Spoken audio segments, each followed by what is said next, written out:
I'm Chris Lanou, and I never listen to None Taken.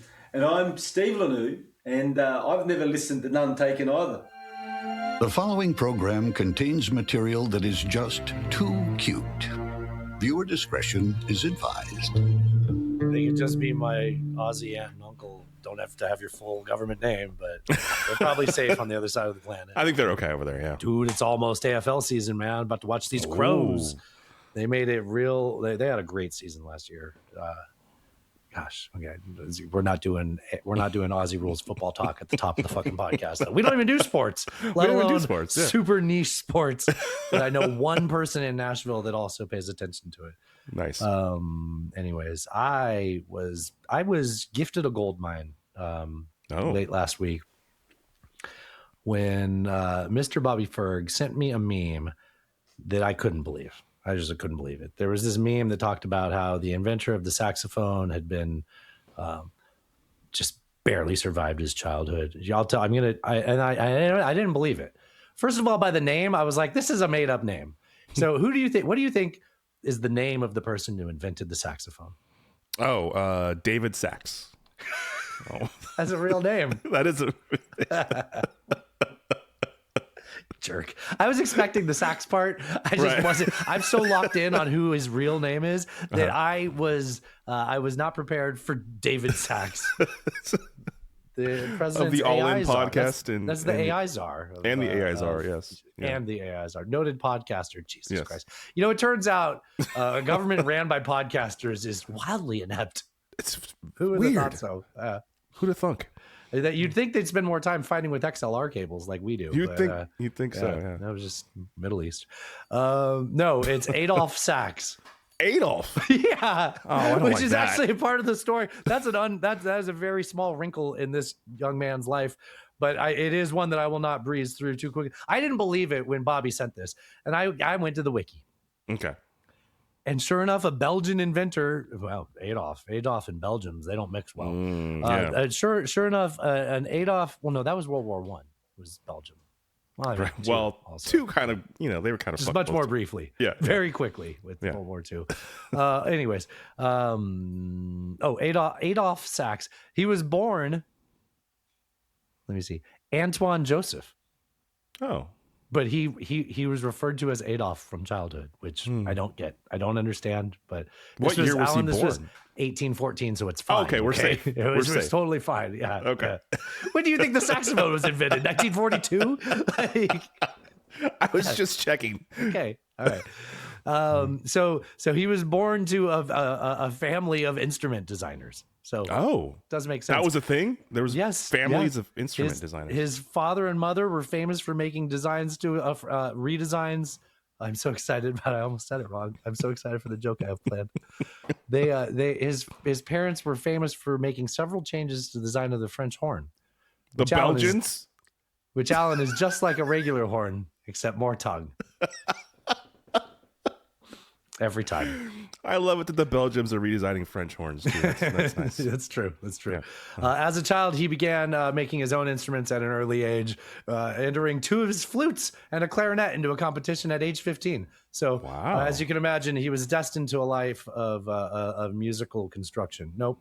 Musical instrument construction. I am going to wing this. I'm not going to read the whole wiki to you, okay?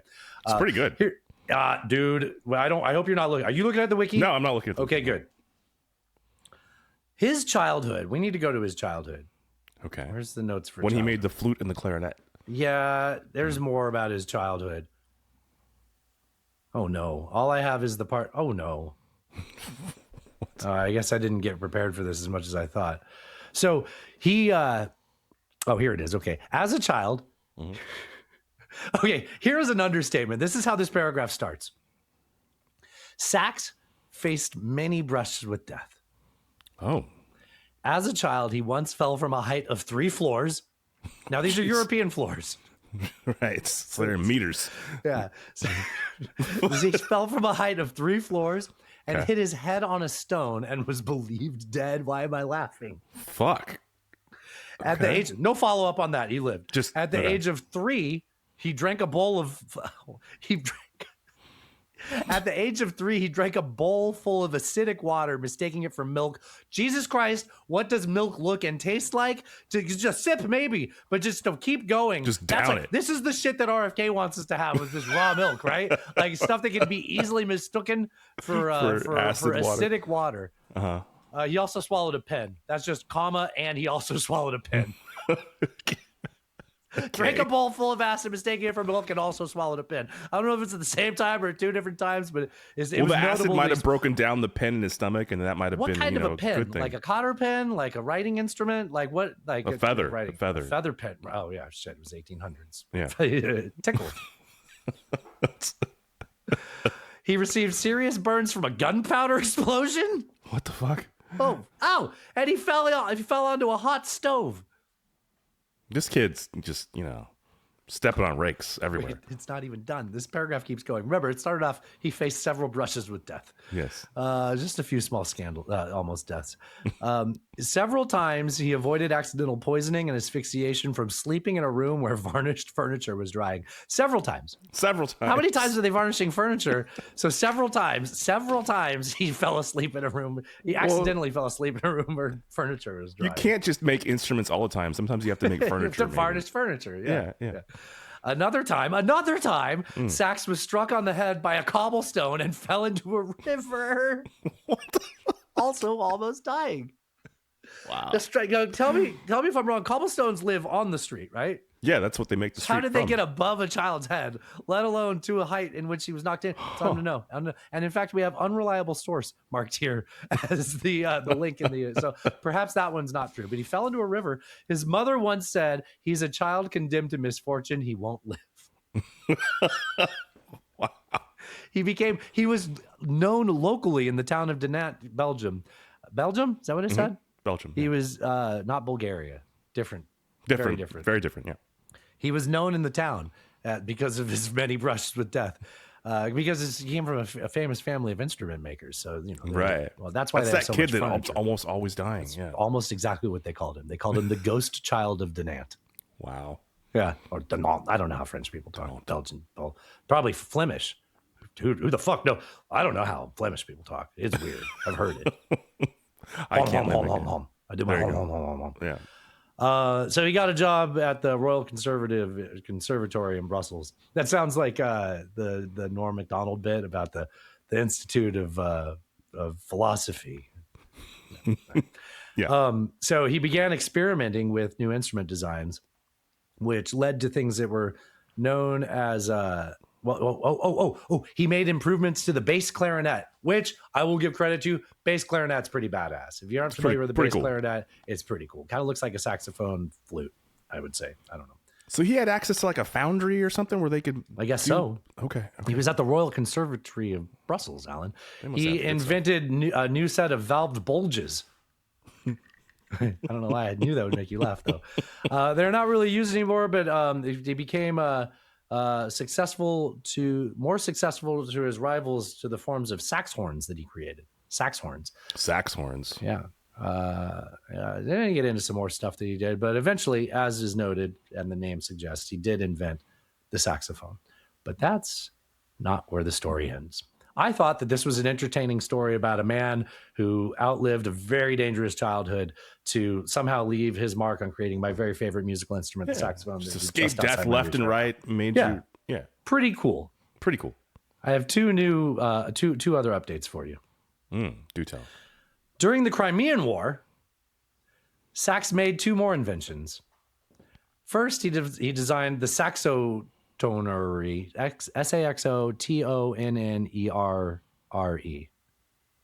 Saxotonaire? Yeah, let's see what that looks like. Because this was a let me put a Also, is it a weapon or an instrument? I'm not sure. I'll put a picture here in the chat, Alan. Okay. It's not that helpful, right? No. So, I mean, there's a man there for scale, right? Yeah. So you get that it's a big thing. It's a big thing. There are people listening. We just started the show, so let's not get off on too many tangents. I lost my my show sheet. So the Saxotonnerre was a locomotive powered. It It was a locomotive-powered organ. Okay. That was supposed to be so loud that it could be heard across all of Paris at once. Oh, also, he's buried in Paris, so I'm going to go see his grave when we go to... Oh, cool. Yeah, I'm going to Gay Paris soon, Alan. Gay Paris. You can see Dr. Sachs. The second of his later in life inventions was developed in response to the Korean War's siege of Sevastopol, where the French military and his allies were locked in a destructive conflict. As a potential solution to such lengthy sieges, Sachs thus designed the Saxo cannon. Narcissist. A giant cannon whose half-ton round shots would be powerful enough to completely destroy an average-sized city. Fuck. This is, 1,000-pound rock. All 1853. right. Yeah. So a little bit before the American Civil War, timeline-wise, that's when this guy's coming up with this. The problem with those cannons is shooting something that big. Like, it's hard not to blow up the cannon itself when you're trying to do it. Yeah, or like, Yeah. I mean, you ever hear those stories of the Maxim gun being fired? How like people had to go leave during World War One. Right. People had to go like fire it or light it or whatever, and then like go and be like behind a bunch of So the shock waves didn't. Yeah, fucking and like stuff their ears with cotton, and they still would have like serious. Yeah. Serious injuries. Yeah. Well, anyways, that was that. I told you it was. That's gold good mine. times. Isn't That's that good pretty times. interesting? That Yes. was pretty interesting. Well, why don't we open up the show with a little more Hoff Matthews? We had a good time with Hoff Matthews and the hidden track. Alan, how about that hidden track? That was a great hidden track. We covered a yes. lot of the stuff that I ran that we aren't going to get to on this show. We talked about Christy Gnome's firing and who's going to get the family Lewandowski. You can hear my dog losing her mind for No, you heard me losing my mind over your dog being a dog. If you like it when I yell at Alan, we had a real bang up episode of that. Join the hidden track. It's at nonetakenpod.com. But first, to start the show proper, I have a little bit of Hoff Matthews talking to former President Bill Clinton. Mr. President, are you familiar with Jeff Porcaro from the band Toto? I know him. And he was on a trip to Africa with me. Physically or through the magic of song? Because the Totos, they wrote the song about rains of- Africa. I bless yeah, the rains in Africa. I never understand what that means. I bless the rains down in Africa. That song makes no sense if you It's a actually weird thing like, for a read white it. guy to say, right? Yeah, it's a very strange song. Yeah. I'm sure there's a story to that. I don't remember. Okay, well, what about Donald Fagen? He's from Steely Dan. I don't know what that is. Steely Dan is a steampunk dildo. I don't really want to keep talking about that. Actually, strap-on dildos. Steely Dan is a steampunk strap-on dildo that Sharing more and more of your tragic personal life. people know this, okay? It's no, people know this. Steely Dan is famously as People know this. strap-on dildo. Uh-huh. It's a band. What about Boz Scaggs? I don't know who that is. Christopher Cross? I don't know who that is. Michael McDonald? No, Really? You're not much of a yacht rock guy, huh? I don't like it, but I don't know much about it. You like Fleetwood Mac? It's basically the same thing. Oh, how dare you? That's not the same thing at all. Not Tusk, Alan. No, definitely not. Well, anyway, Jeffrey Epstein. I do know him. I know. Y'all let me in this damn house. Yeah, 1, 2, 3. All right, you ready? I am ready. That's great. Are you recording? Yes. All right. Well, you want to start a show? Let's start a show. That podcast is filling your head with garbage. No offense taken there. Well, it sounds like none taken.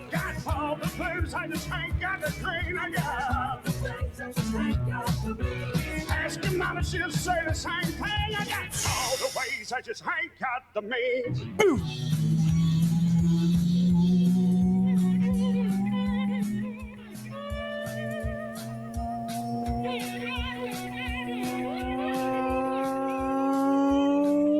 Welcome to this episode number 552 of No Taken, the internet's only debate and current events show.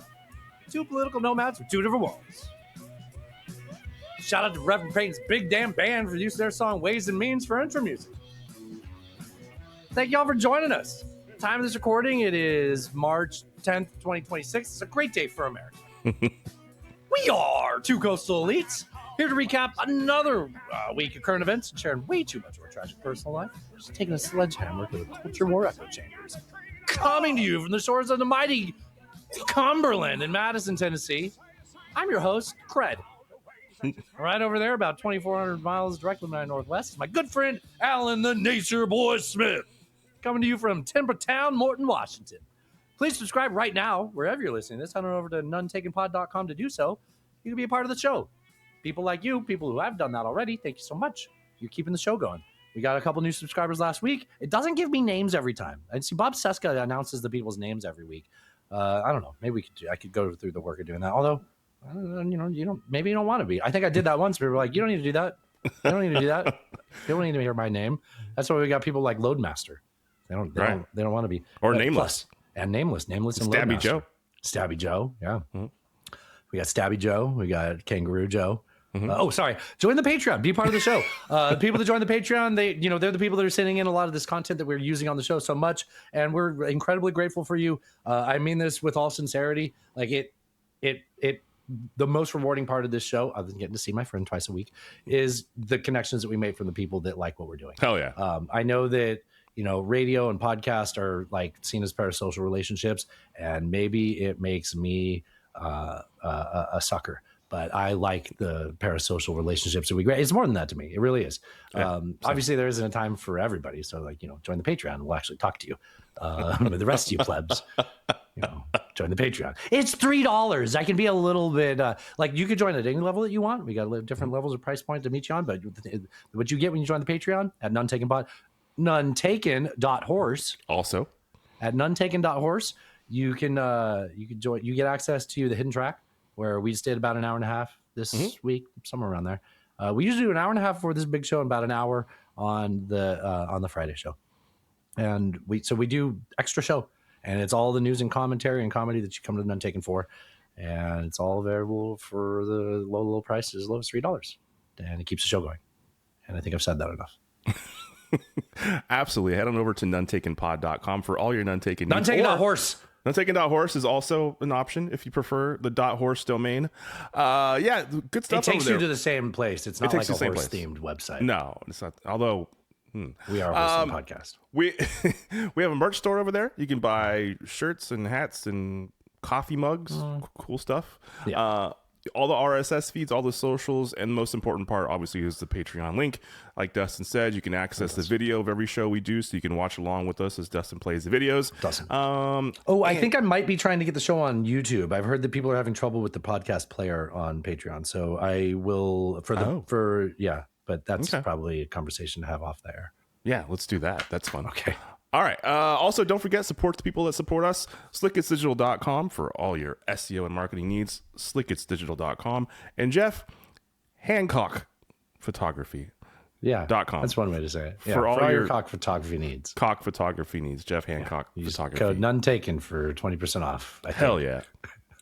What is up, everybody? Welcome to the show. Man, 20% might be a lot. I don't know what I'm giving away. I had a great weekend, man. Good. Tell me about it. I see you have a list. Can I give away the list? Sure. Pizza, poker, horsies. Yes, in that order, because you have to do it in order. I made a bunch of pizzas on Saturday. It was a great time. Where'd you make your pizza? Did you make it on the smoker? No, I just did it in the oven, just regular oven. Smoker's an oven. I've been perfecting my pizza recipes. Are getting better and better. Like what? Yeah. What do you make? I did goat cheese, caramelized onions, peppers, and I did like this oil as the base, is like a oil with these Thai peppers and garlic as the base. So I don't know if you know this about me, but I went to Italy, the origin of pizza. I've heard this, yes. Yeah. And I had the best pizza of my life at Franco's in Sorrento. Yeah. Was it a brick oven, or what kind of oven were they using? I didn't look. I spent the day drinking at the beach in Sorrento, and people said, you got to go to Franco's. And I went there. I got a pizza with anchovies that actually tasted good. Nice. Yeah. And buffalo cheese. It's a type of that mozzarella, but buffalo mozzarella. Buffalo or buffalo. Oh, buffalo. I don't either way. But it's super like that type of cheese comes from that region, and they like get it super fresh there. Did not know that. You've never had it. I mean, the only way to get it better is literally go to the farm like Anthony Bourdain did and eat it there, which is a great episode. Oh shit. Alan, I dropped something. I'm afraid to pick it up because of my kimono status. Tell I me think if you're you see fine. anything. No, you're good. There's a lot of crack. No, I'm kidding. We had a nice poker night on Sunday. That's what she said. A couple of the neighbors came over and we played poker. That was fun. I always enjoyed my poker nights. And today I confirmed, or I got my flights set up to come out to see you in Nashville and go see the horses. We had a little talk about logistics. Yeah. So yeah. Since we've talked to the listeners about this last, we've come up with a plan. Yes. So Alan's going to come out here. I have yet to buy tickets, but I'm going to go up with him to watch the horses run. Yep. So I found out that you have infield tickets, which I think are general admission. They are GA. So I was like, okay, then I'm going to get infield tickets. At the most, they're like $200 right now. I can fucking wing that. That'll be great. Okay. And we'll talk about the rest of that. But so Alan will get here Friday night. We'll drive up there. We'll stay up there. We'll wake up early and drink all day. Get a terrible hangover, I'm sure. Watch the horses. Bet on the horses. Yep. The Kentucky Derby is a scene of American debauchery, right? I mean, Hunter Thompson wrote about this, right? In the best way. Yes. So we'll wear hats. We'll drink mint juleps. I'll bring our little portable recorder. We'll probably do a pod while we're driving up. Hell yeah. Do some recordings while we're there. That'll coincide with birthday season. The very next week is leads into both my wife and your birthday, and I will be heading off to London, Europe. Amsterdam, and Gay Paris, where fun will be had. And we'll be doing some best ofs and probably releasing our little shenanigans on the drive. Yeah, man, I can't wait. I can't wait either. I'm really looking forward to that, actually. Yeah, Natasha, it was all Natasha's idea. She's like, why don't you just find a way to go? It'll be fun for you and the boys will go up there. Yeah. Me and the boys are edging. Yeah. Speaking of Tosh, she had her big show this weekend. So she hasn't had a show since Christmas, and it was a fucking banger. She ideally, we want to sell out. Amazing is like 100 tickets. The venue can hold 150, but if you think about it, there's always standing room. There's plus ones that are going to get, there's like some promotional tickets that are going to go out, and the performers, like, they are on stage and they go in and out of the crowd. So 150 would not be ideal. There's a sweet spot at about 100. Her most like raucous fun time show going into it, I think she had sold like 68 tickets the day before, and there's always walk-ups, right? People just day ofs, right? This one we were at 75. Nice. So we were like going into it, we're like, oh shit, this is gonna be a banger. And it fucking delivered, man. Oh my god, it was so good. Hell yeah. And like because I'm always making I was sweating through my suit, like making change for everybody. Dollar Daddy suit sweating. Yes, and I'm like we had to make so much change. I don't need to put a dollar amount on it. Like we came in with a certain amount anticipating to make change with, and we almost had to double that. So I had to I had to take the large bills that came in and then make change from the venue safe. And then I got to a point where I ran out of large bills because people started paying with their Venmo, and I didn't have like a bank to exchange from. Right. And then by the end of the night, I'm paranoid that somehow I like gave them their money back wrong, and that all these girls aren't going to get paid because of me. And it's like my biggest fear. And it was fucking great. Everybody got tipped really. Oh, they got tipped like some of the best tips that people have had in their show. Yeah. And I'm always at the back of the stage. Not the back of the stage. The back. There's a bar at the back of the venue. Back of the venue. I always kind of stand there where people can see me and make change. And because of that, one of the owners of the place is this guy Chark, the guy that toured with Bobby Keys from the Stones. Oh yeah. He and I are always kind of back there, sort of talking in between acts. And every time he's just like, dude, this is the best show you guys have done yet so far. I'm like, I know, it's amazing. Like, it was just great. It was just great. Nothing but great things in terms of feedback, just wonderful. That's awesome, man. And then we went and did mimosas on International Women's Day on Sunday, which I feel is appropriate. Broads love their mimosas. Speaking of broads, we did yoga Saturday morning before we went to hot yoga or regular yoga? Yeah, hot yoga, only hot yoga. It's not like the burning hot one. It's like 115, something like that. It's hot, but it's not it's not like a sauna, right? Sauna is like 160, 140. Yeah. So it wasn't our normal instructor. It was the lady that tells us to breathe through our feet. Remember, I've talked about that before. Oh, the one you don't like. Every time I look at Natasha when she says that, I'm like, fucking breathe through. She had better music this time. Actually, she played the James Brown, The Big Payback. The one that I don't know karate, but I know crazy, which Nice. is one of my favorite James Brown Hell yeah. lines. Yeah. And I'm sitting there doing downward dog, like bobbing my head. Like that was a good time. I should have not. I should let that be isolated. But No, you're good. I think you did actually. You were fine. Your timing was fine. Yeah. Okay. Yeah, but I'm just so proud of Natasha. Like I'm like, it's a subjective art form. Am I using that word right? Yes. Okay, I always get objective, subjective. I never have confidence when I use one of them. It's a subjective art form, as art is, but I really think that it wouldn't be hard to make an argument that this is the best show in Nashville. Like the Cadillac of shows in Nashville is Skulls, and it's downtown, but it's downtown, and it's Skulls, and it starts at 11. So like, I don't want to do that, you know. This starts at 8, and there's free parking, and you know, like. Easy in, easy out. Yeah. And it's just nobody was murdered in that venue. Like there's also that. Oh, she was there. Kristen Fiskus came out to the show, and I got her mistaken for my neighbor, and I hugged her, and then I was like, oh shit, well this is weird, and I've been feeling uncomfortable about that ever since, because I don't think that of the Tennessean, the reporter we had on the show, she was there. Yeah, it was a great. That's hella cool, dude. It was really cool. Yeah, that's really cool. All right, well, we should get into the show, shall we? Yes, let's do it. Now, if I told you that I was going to start our show with a George Floyd joke, you would probably be mad at me when I heard you. Yeah. But what if I told you it's the best George Floyd joke? Okay. All right. Let's so see. You know me. I'm an ally, Alan. Okay. Yes. This isn't going to be a joke about counterfeits or fentanyl or any of that stuff. Okay. I'm not a bad person. Okay. Right. Of course. Okay. Give me a little bit of chance. Give me some cred. Give cred some cred. That's my name. Okay. Yeah. Thank you. There we go. This is the Tar Pit. TARRPIT. Get mad at him. I've got a buddy. He's got the greatest meet cute story I've ever heard. First met a girl in San Diego on Tinder. They hooked up for a couple of weeks, and then she said, I'm going to be moving to Austin. And he said, I am not going to do that.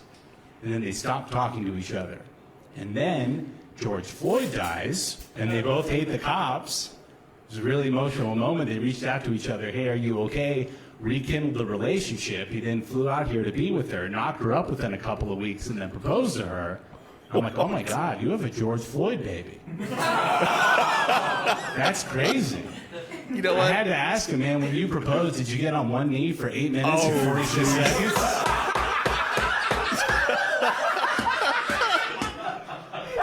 My babe, you take my breath away every time. I can't breathe without you. Oh my God. Somebody's. That's pretty good. That's pretty good. I mean, it's probably the best George Floyd joke. It's gotta be. I would say yes. I can't think of a better one. Can I ask you a question in a moment of honesty and vulnerability? Sure. Sometimes when you see the murals of George Floyd, sometimes, not every time. This is more about like mural artwork not always being accurate. Mm-hmm. Sometimes. Do you ever get him confused with LeBron James? No. LeBron James has gotten older and he doesn't look the way you remember him as a kid. Right. Yeah, maybe they have bad mural artists out there. I don't know. Okay. There are plenty of murals out here still. I'm going to move on to the next clip. Can you look up if people think that they look somehow similar? If this is like, can you just see if the internet can tell me that I'm not a bad person for this? Okay. I'll see what I can do. All right. That was from Nameless, who, can you believe it? He asked Didn't to not want to have be his name named. included in Yeah. this. And this one was also from Nameless. This is, actually, I don't like this fucking clip. This actually pissed me off because the entire premise of this bit is something that I've said when I describe MAGA. Have you found anything, Alan? Yeah, I got an AI overview.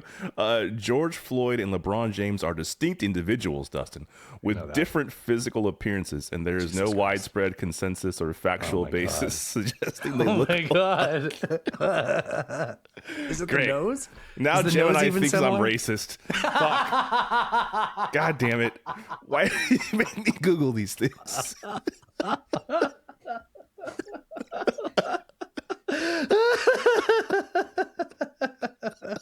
don't even know if there's buttons for this. I'm looking. I can't. Okay. All right. All right. This one pisses me off. This is God damn. I am. All right. This one pisses me off because well, here I'll complain after the bit. This is Michael Rolando. You often hear about people that are fiscally conservative but socially liberal. You never hear about people that are socially conservative and fiscally liberal. Yes, you do. You do on None Taken, where I say it like weekly. Just the guy that's like, I don't care what I have to pay. I don't want to see two dudes kiss. He's making it sound like that's so absurd, like that's not literally MAGA. That is literally MAGA's stance. Yeah, that kind of is. He's saying it sarcastically, like, isn't that a funny joke? Like, this is his punchline.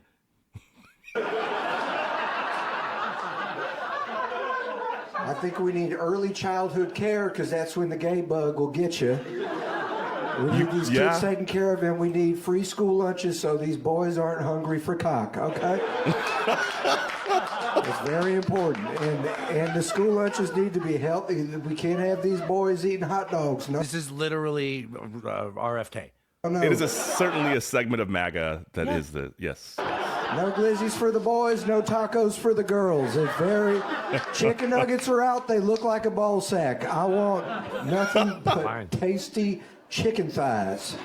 I don't know what your ball sack And looks vegetables. like, if you think chicken nuggets look like that. Okay, especially dino nuggets. Yeah, that's a problem.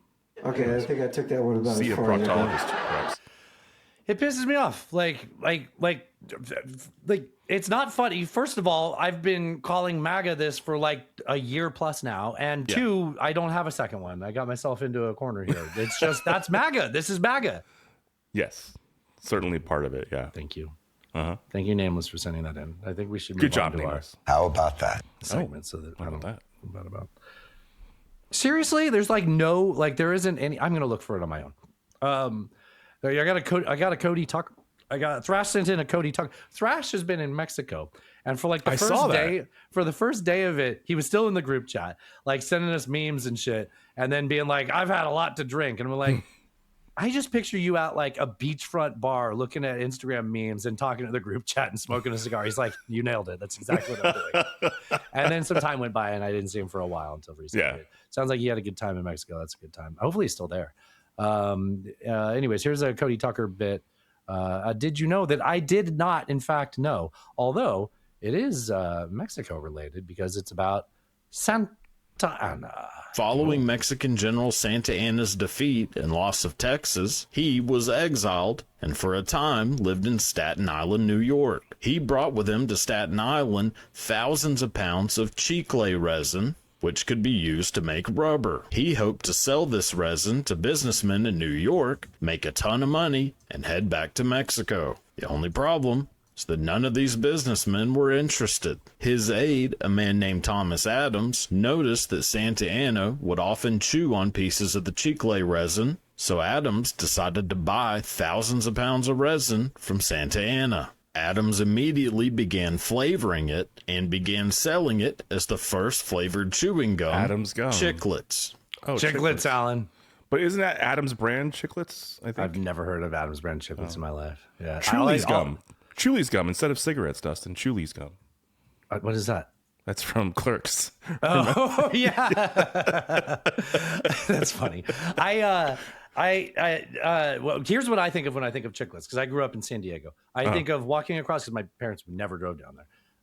Walking across the bridge back and forth, and every time you walk across the Tijuana River, there's a bunch of children going chicle, chicle, chicle. And they try to say the chiclets, and they go up and they like put it in your hand. And you're like, I don't fuck off of me. It was a different time, Alan. The 4 or 5 little pieces in the little plastic package. Yeah, They're like white they or lose pink their or flavor green. super fast. Super fast. Yeah, super fast. Yeah, like what is the zebra gum? Fruit stripe gum lasted longer than Chiclets flavor. Which ain't saying much. Alan, it ain't saying much. Okay, you know what? I've got something interesting for you. Look at this. You're not going to believe this. Here's my AI overview. George Floyd and LeBron James have been noted by some to share a similar physical imposing appearance. Physically imposing? Now who's racist? I didn't even say that. With both being tall and athletic. This is according to Medium. There's a link to Medium there. However, the specific well-known comparison of lookalike or twin was actually between George Floyd and former NBA player Steven Jackson, which I didn't think I'd agree with it until I saw that this picture. No, but this picture sort of. Sort of. And it's the nose. It's the nose. That's very funny. Yeah. I wonder rest what in Grok peace. would say. Oh, let's not find out. Grok would agree. Grok would agree. Yeah. Again, I said in murals though, right? You did. You were specific. Yeah. Yeah. Specific. Murals. I feel like you said specific. Interesting. I think I did. How about that? Anyway. Oh God. We're really on a streak here that I did not intend. Okay. So we both listened to InfoWars. Nope. No. We both listened to a show that recaps episodes of InfoWars. Yes. Yes. Knowledge fight. I'm going to play a clip of Alex Jones on his show InfoWars, and I'm going to demand you to explain it to the audience. Okay. Just try it, Jews. Do you want me to play it again? Maybe they didn't hear it. Go ahead, play it one more time. Yeah. Just try it, Jews. That was a very strange segment, and I don't know if I can explain it other than he was saying. I'm going to go ahead and send this to Bobby while we're at it. He was saying that they should try to accept Jesus as their savior, I believe is what he was saying, and that they should just try it, give it a shot. It's probably what could possibly go wrong. Well, they got to lose, Like it could only good happen. Only good can happen. Nothing bad. I don't know how to send this to him while we're in the middle of a show. Yeah. He dude. So before he went to a commercial break, he got down this path of like Christian Zionism, basically, right? Yes. And he became like a bit of an evangelical preacher, just preaching conversion. Like it was very bizarre. Like basically using not Occam's razor. Not Hamlin's razor. What's the one where it's basically like, why wouldn't you just believe in God because it doesn't cost you anything if you're wrong? Oh yeah. Yeah. It's not Occam's. It's somebody else. No, yeah. I know. You're familiar with this though, yes. right? Yeah. But he's doing like a whole pitch, like, why don't you just try being a Christian when you die? What can happen? Just Alan. He was like, he was on the Home Shopping Network. Just try it, Jews. Just try it, Jews. It's weird, man. It's so weird. Jews, not Jewish people. No. Hey, yeah. Jews, just try it. I'm so glad you talked over me on that one. Oh, this was interesting. This was a late minute addition to the show. This is 60 minutes. This is going to transition us to our more heavy topics of the show. Sources from different agencies. This is 60 minutes. Now, I will point out that I think Barry Weiss had her hand in this, and that I'll get to it. We'll get to it. Okay. Okay. Did you see this, Alan? Have you seen the 60 Minutes bit about the microwave weapons? I don't think I have seen this. I'm not sure. From yesterday.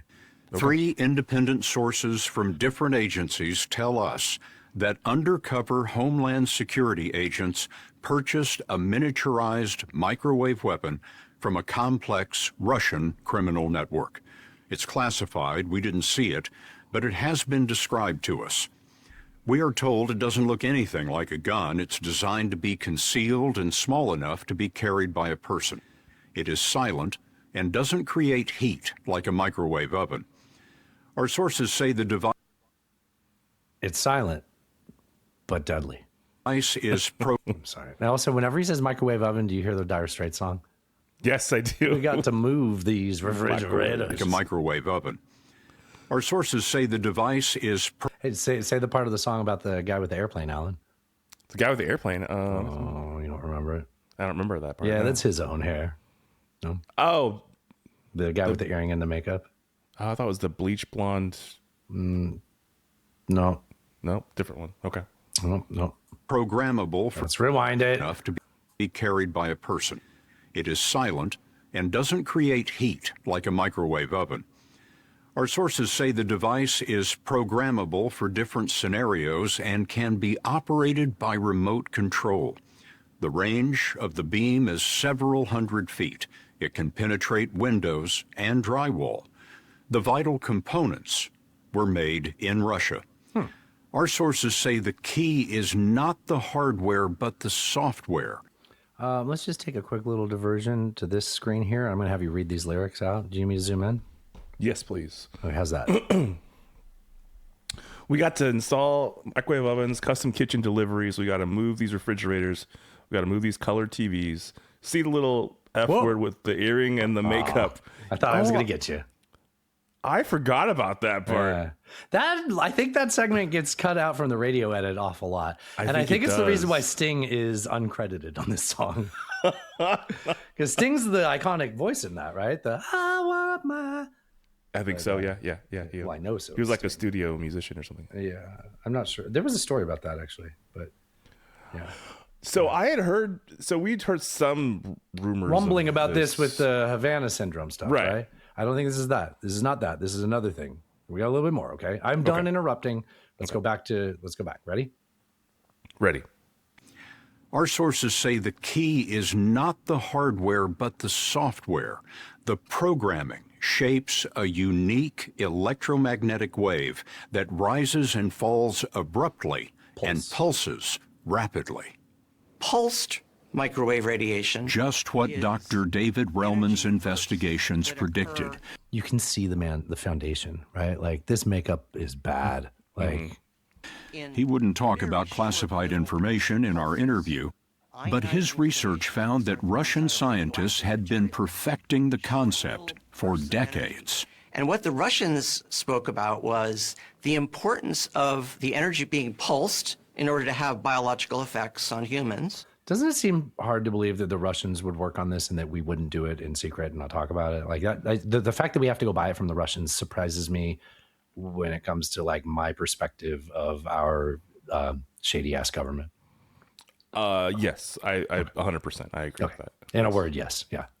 When you produce pulses like this, you can actually stimulate electrically active tissue like brain tissue and the heart for that matter, mimicking what the brain normally does, but now you're driving it with your pulses from the outside. An ideal stealth weapon. Ideal.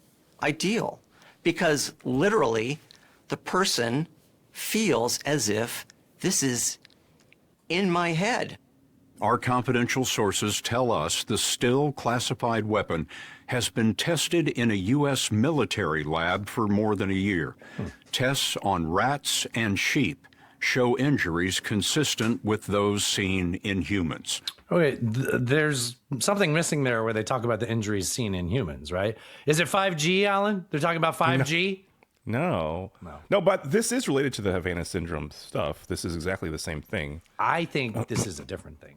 Oh, I don't think so. So there were rumors about a year ago that the government had procured this weapon. They spent like 7 figures on it. Like we talked about that. Yeah, this is that confirmation of that, right? Right.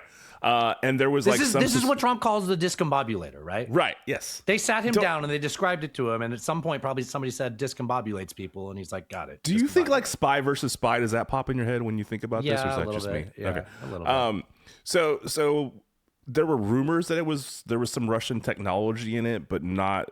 This is the first time I think Russia's actually been fingerprinted as saying this is 100% a Russian thing, at least that I've heard. So that's pretty wild. Is that we use this in Venezuela? That was the rumor. That was what Trump was saying. Is, the discombobulator. I remember this. Yeah, because Trump keeps talking about shit like off the record with people, and then people rumor about hearing it from Trump, right? Right. Yeah.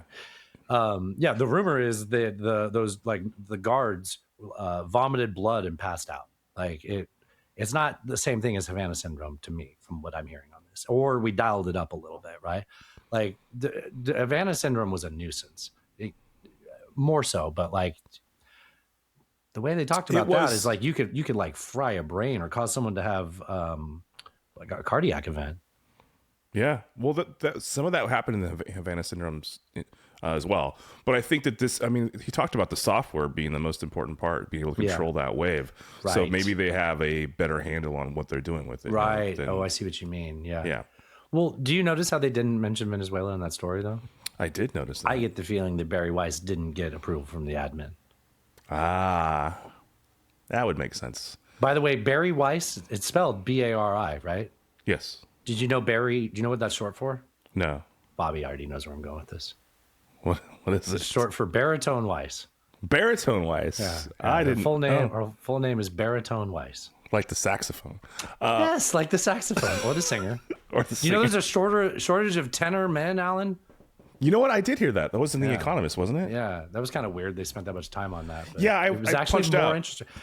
I was going to say I wanted to, but I kept listening. Oh, okay. Yeah, because it's was a worth high voice for a man. And That's men why you don't got to like have these, the guys without the balls. What are those called? The castrados. I think that's a little bit higher though. Like in Game of Thrones, the guy. I said it, castrado. There's another word for it. I don't think so. Okay. If it's the people that sing, it's a castrado. Oh, eunuch. Eunuchs. We gotta have these eunuchs. Yeah, but That's when why- you do it so that they sing, it's a castrado. It's a castrato. Oh, with the castration as part of the thing. There you go. And they probably use the rubber bands, right? Probably. He's a rubber band man. That's what that phrase is about. All right, let's get into our. Isn't that something? We got some very serious news to talk about, so we waited 45 minutes of the show to get to it. We got to talk about what's going on with Iran, Alan. We got Iranian updates. We did some Iran talk in the hidden track, but this is tough to talk about because it's always a changing situation, and in different ways than a week ago, feels like it's shifting under our feet, right? To in an extent, Trump is tacoing. He's finally reacting to markets. It's the same thing that ever happens, right? Is like, oh, I'm bold, I'm going to do this, but like, well, hold on now, maybe we'll back out. And I'm getting a bit ahead of myself, but there's this.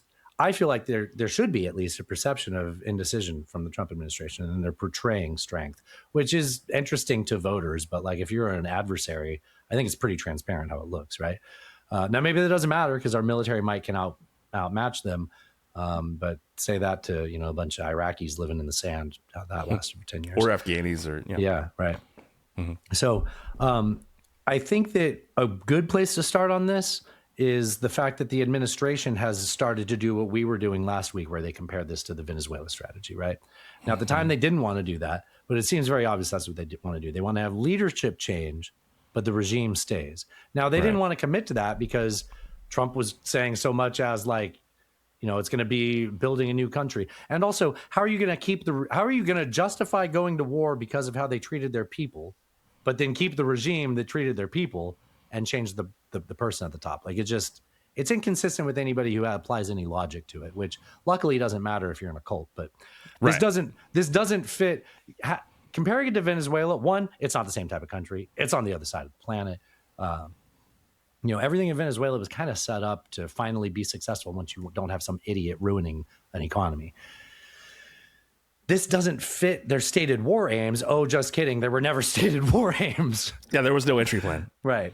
There was let me play this. This is I'm going to play 2 minutes from an NPR clip, which I actually want to highlight this as NPR not giving a fuck. This is peak modern NPR don't give a fuck. Completing our military objective. And some people could say they're pretty well complete. We've wiped every single force in Iran out. That was one of several contradictory statements by the president throughout the day, suggesting the war's end was near or not near. NPR national political correspondent Mara Liasson has been listening to it all. Mara, good morning. Good morning. What do you make of the president's many words? I think that the dominant message. You laughed at the many words. The many words. Yeah. I like how dry and no nonsense this lady is. She's basically like a boring version of me. She's like, I have several clips for you to hear, Steve. And she just sets up some clips and then talks about them. Was declaring victory. And after you declare victory, you tend to look for an off-ramp. He said, quote, this was just an excursion. We're close to finishing. I think we have more on that, but in case I don't have the clip, because I can't remember now because there was so much stuff. The whole excursion line is such fucking bullshit. And also to call it an excursion where people are dying, you're killing hundreds of people. The opening salvo of the excursion killed 160 girls. Very soon. He said, we've already won. But then in the next breath, he said, but we haven't won enough and we're determined to achieve total victory. Here's a little sample of that. We could call it a tremendous success right now as we leave here. I could call it, or we could go further, and we're going to go further. But he didn't say. This is just like an inception of None Taken, right? Like there's like a dream within a dream, right? Like this is a clip show within a clip show. Further, and we're going to go further. But he didn't say what going further means. President Trump model, at least in past military excursions, have been one and done. Venezuela, very quick, got out. Same with the Iran bombing in June. It sounds like that's what he wants to do now. Mara, I just want to note that the president's remarks have been moving markets. Before this press conference, in the afternoon, while the financial markets were still open, Trump told CBS the war was, quote, very complete. Stocks immediately soared. Somebody made billions of dollars. And then he comes to the press conference. He declares victory, but also hedges. I mean, I guess we could blame us, the media, in a sense, because Trump always says many, many words and people grab a few and try to interpret them. But are you able to get a through line from all of these different statements? Well, yes, there were some things that were different about yesterday. He wasn't talking about unconditional surrender or regime change. Anymore. He was asked, what does victory mean for you? Here's what he said. Where they're not going to be starting the following day to develop a nuclear weapon. And that shouldn't be hard to claim. We obliterated those. Yeah, and about that, we've got some. Did you see Oman released what Iran had agreed to? And Oman released Iran's side of the negotiations right before the war.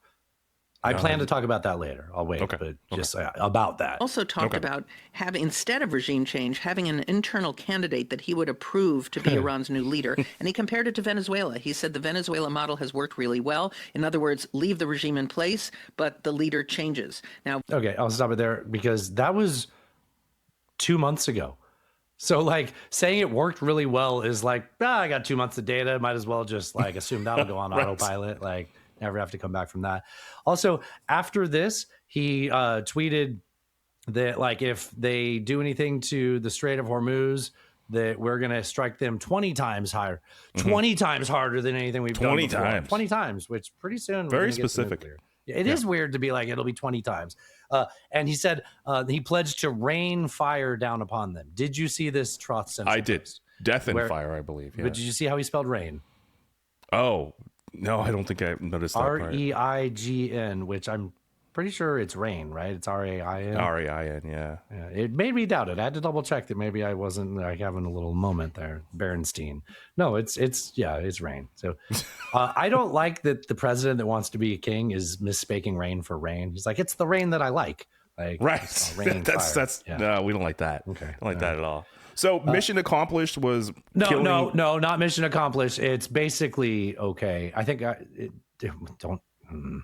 go ahead with mission accomplished. So mission accomplished was killing the 86-year-old leader and replacing him with this more hardline son and killing 160 girls at the same time. Like that. Hold on to that thought. Yeah, pretty much. Okay. Yeah. Hold on to those thoughts. Yeah, you might want to hold on to those. Yeah, I think you're onto something. And honestly though, like the stuff about he's making those contradictory statements, right? Yes. I don't know. I'm not saying like I'm all knowing, but doesn't it feel like he was just signaling to the oil markets? Like he's tacoing, right? Like it's just like any time that his policies that are his signature policies decide to be bad for like his political future, he finds a way to send signals to the markets that like, I don't really want to do this, right? And he does seem specifically sensitive to markets, stocks. Yes. So there's been some improvements after market closure yesterday. I looked at today before the show. So market oil peaked at about close to 120. Yesterday it dropped to like 90. Before I looked while we were recording, it was like 85 or 87. This is still up from 65-ish that it had been prior to this. Not to mention just terrible damage to infrastructure, instability to the industry in general, right? And you've created instability where these regions were places where expats would go for like tax havens and things like that, right? So like, and that being a source of how that country can market itself is built off them being stable in places where they don't say get attacked by Iran because they're major defense. That's how they validate their authoritarian regimes. So it's harder to have flammable industries in those markets when, you know, the president's signature policy now is to attack the neighbor that may or may not lash out. Like because what do we talk about all the time? Like Joe Biden was a joke of an old man, but he signaled stability, right? Industry and markets crave stability, and Trump is anything but that. He's a chaos agent. Yeah. This has come to the Middle East where they had just invested in airplanes on him or whatever, right? And you know, so I would say because of that, there is a lot of people that have said something along these lines for many different reasons, but I would say because of that alone, you should look for Trump in the next week or so to declare victory on this. It doesn't mean the hostilities will end because there's two parties involved. But if we start to see, I don't want to quote people like Goldman Sachs because they're fucking disgusting, but people that are smarter than me that are market analysts say that if we go about another week as things are going, that's when we start to get to a tipping point in terms of what the global knock-on effects are on oil and stuff we talked about in the hidden track. Yeah, we talked about that in the hidden track. And we'll start to see famine and irreversible effects from this, where you can't just turn it off and on, right? There's a termination shock. Am I using termination shock right? Yeah, I think so. I think what's most likely is, yes, he'll declare victory and he'll say, look, people of Iran, we went in there, we took out your supreme leader, we gave you a shot. It's up to you now. You got to take it from here. And, right. That is what he said that he was going to say, right? Right. And like I said that was a brilliant move on his part because now he can leave and put it on them, right? Right. But he was asked directly about this. He was asked by.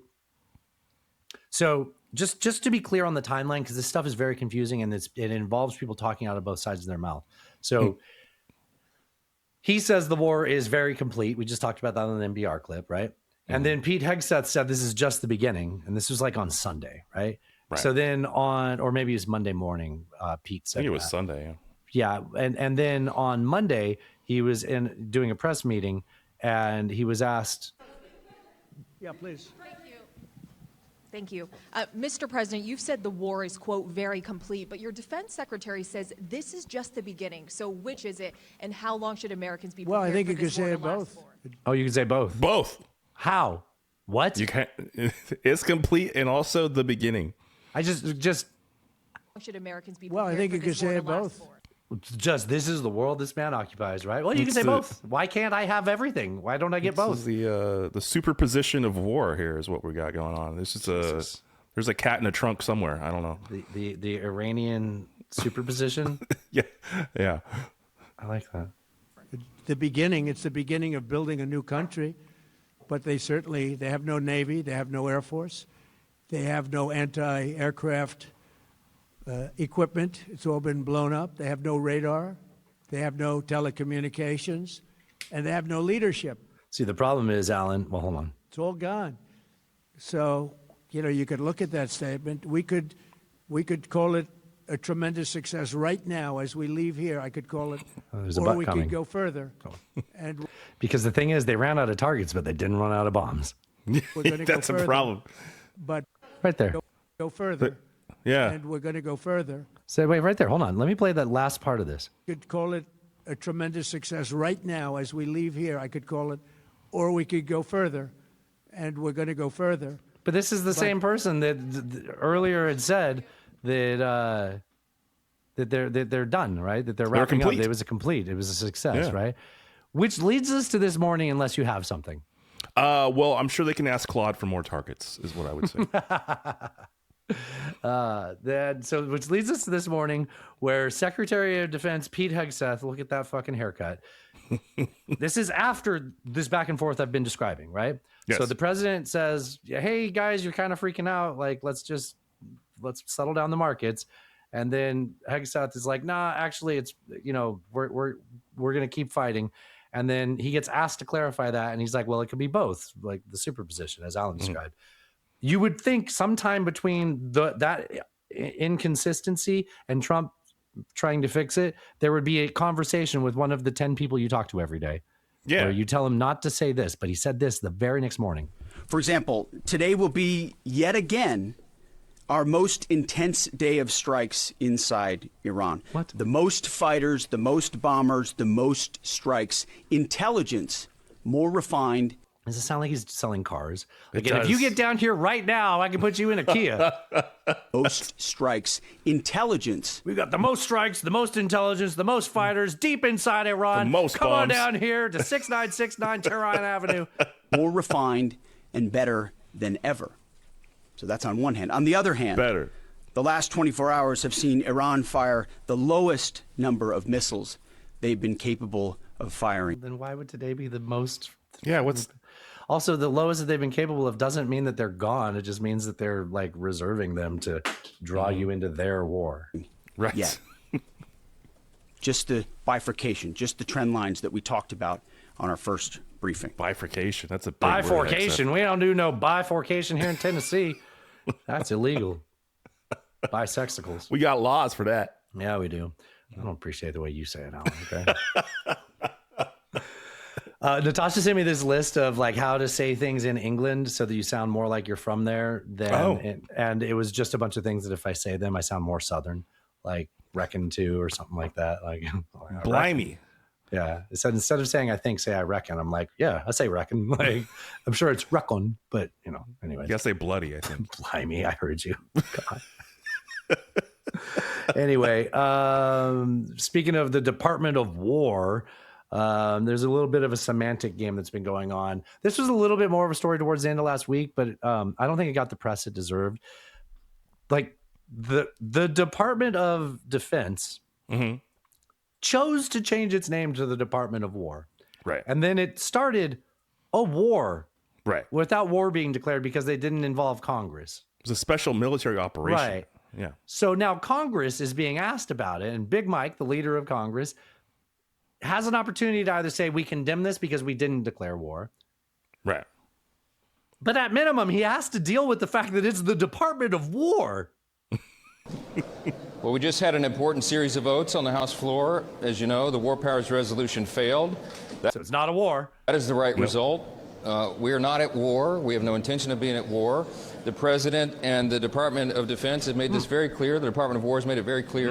This is a limited operation. It's this is fucking Newspeak. Operation. It's limited in its scope. We are watching Newspeak. We are watching This is Newspeak. every week. This is us saying, I can't believe we don't have a better word than Orwellian of the week. But this is literally like Alan, to the 5 people that haven't read 1984, Newspeak is a change in language that the government enforces, right? They're required to speak in a different way, which just sort of solidifies their authoritarian regime. Now, maybe we aren't in 1984 because in 1984, that man would have been dragged away, interrogated, and disappeared for not speaking properly, right? This is the true, fact yeah. that he said DOD instead of Department of War, and he created a situation where we had to be faced with the fact that the Department of War is not declaring war, and that we as Congress have said it's not war, but the Department of War is conducting an operation against Oceania, which has always been the enemy. Right. Not Eurasia. Always the enemy. Yeah. Right. Eurasia was the other one, right? Yeah, it switches at the end, yeah. Okay. Well, it switches often. Yeah. At least once. I thought more than once. Yeah, it bugs the fuck out of me. But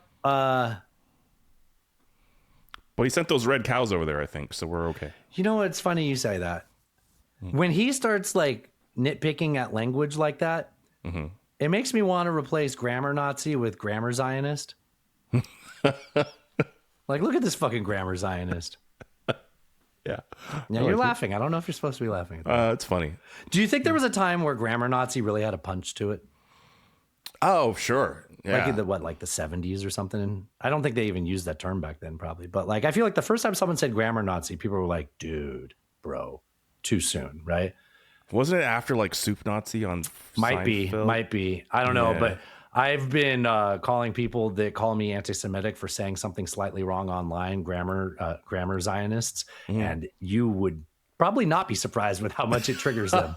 Like, it really triggers them. Now, in this case, I want to be really clear. This is a Christian Zionist. Like, by definition, Yes. this man is a Christian Zionist. That is his form of Christianity, right? Like you saw, I'm only saying this because you said the thing about the red heifers. Back me up on this, otherwise I'm going to look real weird. No, 100%. He is. This is not anti-Semitic to call him a grammar Zionist. No, I don't think. No, it's not. By the way, who the fuck cares if I piss off people like this guy? Like, they're the ones that want to bring the Antichrist back. I'm allowed to hate them for their religious beliefs. They're literally trying to end the world. Like, it's okay to not like people that want the world to end. You play that Alex Jones clip we had earlier? The world? No, I don't want to play that again. I feel like that in context with this is just try it, choose. Well, now you said it. Yeah, it's probably worse when I say it. I feel like I am I off base to say that it's okay to not like Christian Zionists for their religious beliefs because they want the world to end? I think there's lots of reasons not to like Christian Zionists, but that's definitely one of them. Yes, that's a fair one to say in public and social area. Like, I don't need to get dragged through the muck. Yeah, for that, Alan. All right. Well, anyways, back to the subject at hand. Let's talk about Iran. So, remember when the national security strategy came out a couple of months ago? It was the end of 2025. They came out and they said, like, look, we're, I I would Spheres ask of you influence. I would ask you to stop me when this sounds familiar, but we're going to pivot to Asia, right? We're tired of being bogged down in the Middle East, and we want spheres of influence, and we really need to focus on combating China. And the Middle East isn't an area of focus anymore. That was literally said. Okay, here is hero Mark Kelly. So your 2026 National Defense Strategy downgraded the Middle East and didn't label it as a core strategic theater on the same level as the Indo-Pacific and the Western Hemisphere. Is that correct? I think we said that we were very clear-eyed and specific about the threat posed by Iran and by its. This is really, really uncomfortable to watch, by the way. But I get a certain shot in Florida. Schadenfreude. Huh? Shot in Florida. Oh no. Freud. Shot in. How do you say it? Schadenfreude. I know how to read it. Schadenfreude. George Floyd. He didn't get shot. No. I almost said sadly. I meant like because he was strangled, not. It was getting worse. I get a certain Schadenfreude when I watch people like bootlickers like this get like have their face rubbed right in their inconsistencies. Okay. People aren't going to think that I'm happy George Floyd died, right? No, I don't think so. Okay, Jesus. Its missile program and the potential for resumption of its nuclear program after Operation I'm going to hear it from Natasha, though. I know that. Midnight Hammer and the need to give the president options working with our But on the allies. core strategic theater question, it was the Indo-Pacific and the Western Hemisphere that should be the focus. This is our, hopefully someday, next president, Senator Mark Kelly. Yes. The overarching focus of the American military, obviously, is the Homeland Hemisphere and the First Island Chain, and the Middle East is part of that. That's how I First, read it. First Island Chain is Pacific. There's how you contain China within like the Philippines and Taiwan. So when that was drafted, did the administration believe, as it claims now, that Iran was close to having a ballistic missile capability that could threaten the homeland? I defer to my. This is a very tough question to answer, but it shouldn't be because they had just destroyed it in the June prior to when they drafted Obliterated it, Dustin. Obliterated. I said it wrong. I'm so sorry. Yes. I defer to my intelligence community colleagues on this. You know what? I should know how to say it because I'm pretty sure I can still go to the White House website. Yep, right here. I got it right here. Right here, where they said it. We put 12 bunker buster bombs on Fordo. There's no doubt that it breached the canopy. There's no doubt it was within the reach of the depth the bunker buster bombs go to, and there's no doubt that it was obliterated. So reporting out there that suggests otherwise is preposterous. It's still on the fucking website. Still up. These webmasters, man, out there, they're just falling down on the That kind job. of question. But obviously, the administration, I think I can speak for the administration as a whole, thinks that the Iranian missile program is a very serious threat. How about you? To be dealt with. Yeah, I think the Iranian missile threat is a serious threat. So you believed that Iran was close to having a ballistic missile capability that could range the United States? Yeah, I think I'm talking about the general threat of Iranian ballistic cruise missiles, one-way attack drones that we're seeing right now. Exactly this. Yeah, but those are different. Yeah, no, I get. I would just defer to. Oh, he can't say anything because at the State of the Union, right before we attacked, Trump said they had ballistic missiles that could reach the United States, and he knows it. Right, Senator, you're asking. I'm talking about something else. I'm talking about a missile that could, that exo-atmospheric that could get to the United States. Yeah. I like how calm he is. He's like, I got you. Now I'm just playing with you. Like just a psychopath, just messing with a bug. Sorry, I'm not trying to be evasive. I'm saying I think on that question, I would defer to intelligence community colleagues. The threat posed by Iran is not limited to any. I will give this guy credit. He's doing a good job, but he's being weaselly and he's fucked. Yes, both of those things. Mm-hmm. Don't fuck weasels. Unless you're a weasel. Unless you're a weasel, then good. Yeah. Whatever the status of that is, which I or an think would be otter, the right? I'm classified- pretty sure otters have sex with a lot of other things. People don't give otters a hard time for what they do. Have we talked about this before? How are otters water ferrets, Alan? I think we have. Oh, okay. Otters are terrible. They do look like ferrets, though, right? A little bit. Okay. I think there's ducks. There's kinds of ducks that are pretty terrible too. Oh They're yeah, like well, rapists. Alan, it's because of their cloaca. It has all the things, the crevices. Yeah, nobody likes that. Ducks don't even like that. Ducks don't even like that. It's true. All right. So speaking of Democrats in the House and Senate. How's that? Oh, because that's sure. Mark Kelly's a Democrat, right? Yes. The 4 Democrats that voted in the House resolution against the war resolution, 4 Democrats voted for it, right? Mhm. And if they would have voted the other way, that would have swung the difference in the vote. Yes. And you're not going to believe this. They were all highly paid by AIPAC. Oh, American Israeli Political Action something. Conference. It's conference. It's not whatever PAC normally stands for. That's another, it's a Weasley thing they did. No, I'm an anti-Semite towards, no, I'm not an anti, God damn it. No, I'm don't. anti, what did I say I was? Oh, Anti-Zionist. I'm an anti-Christian Zionist, Alan. Yes.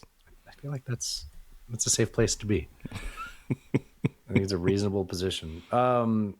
Speaking of common sense, since the Trump administration doesn't have any clear stated objectives for what they want their regime to accomplish, I've compiled a little bit of like what their stated objections can be. They wouldn't like to do this because then they can't shift their positions to whatever's convenient. But I think having a compliant Iranian government would be good for them, right? Yeah, that's what they want, just like Venezuela. Yeah. Right. But if it's not, so here's the problem, right? If you state that as your goal and you can't accomplish that, now you've got a regime that's run by a government that recently attacked all its neighbors. Yes. And currently, yeah. Sorry. And if it's a hostile regime, that's still a target. So you can justify that for a new war, which is kind of a plus if you want to cut the grass, which I either said that last week or before we started this war, is that maybe they just want to go through and cut the grass every once in a while, which is an Israeli term, what they did with Gaza, right? You got to have a boogeyman. And Lebanon. We can't lose Iran. We have to have an Iran. What are we going to do after that, right? We learned that with the end of history. Right. We have a peace dividend. Right. Yeah, then we'll have to go to war with China, and we can't do that. We got to have an Iran. You see what I mean? I see what you mean. Yeah. How long does this war have to go on to ensure that they actually do get a compliant Iranian government? Oh, well, a little longer than now. I would say Moshtaba is not necessarily going to be compliant, so I don't know. Well, he might not be. We might not need to invest much time into knowing who he is. Yeah, he may not the be Israelis alive are by the going to time do the show whatever they comes want out. to do, right? Yeah. It's costing $1 billion a day to run this war, though. Yes. Which at some point he's going to have to go to Congress and ask for money, and they're going to be like, "For your what? Not war? Sure, Daddy, whatever you want, as long as it's not for a war." The other thing you'd want to say as a stated goal is to set back the nuclear program.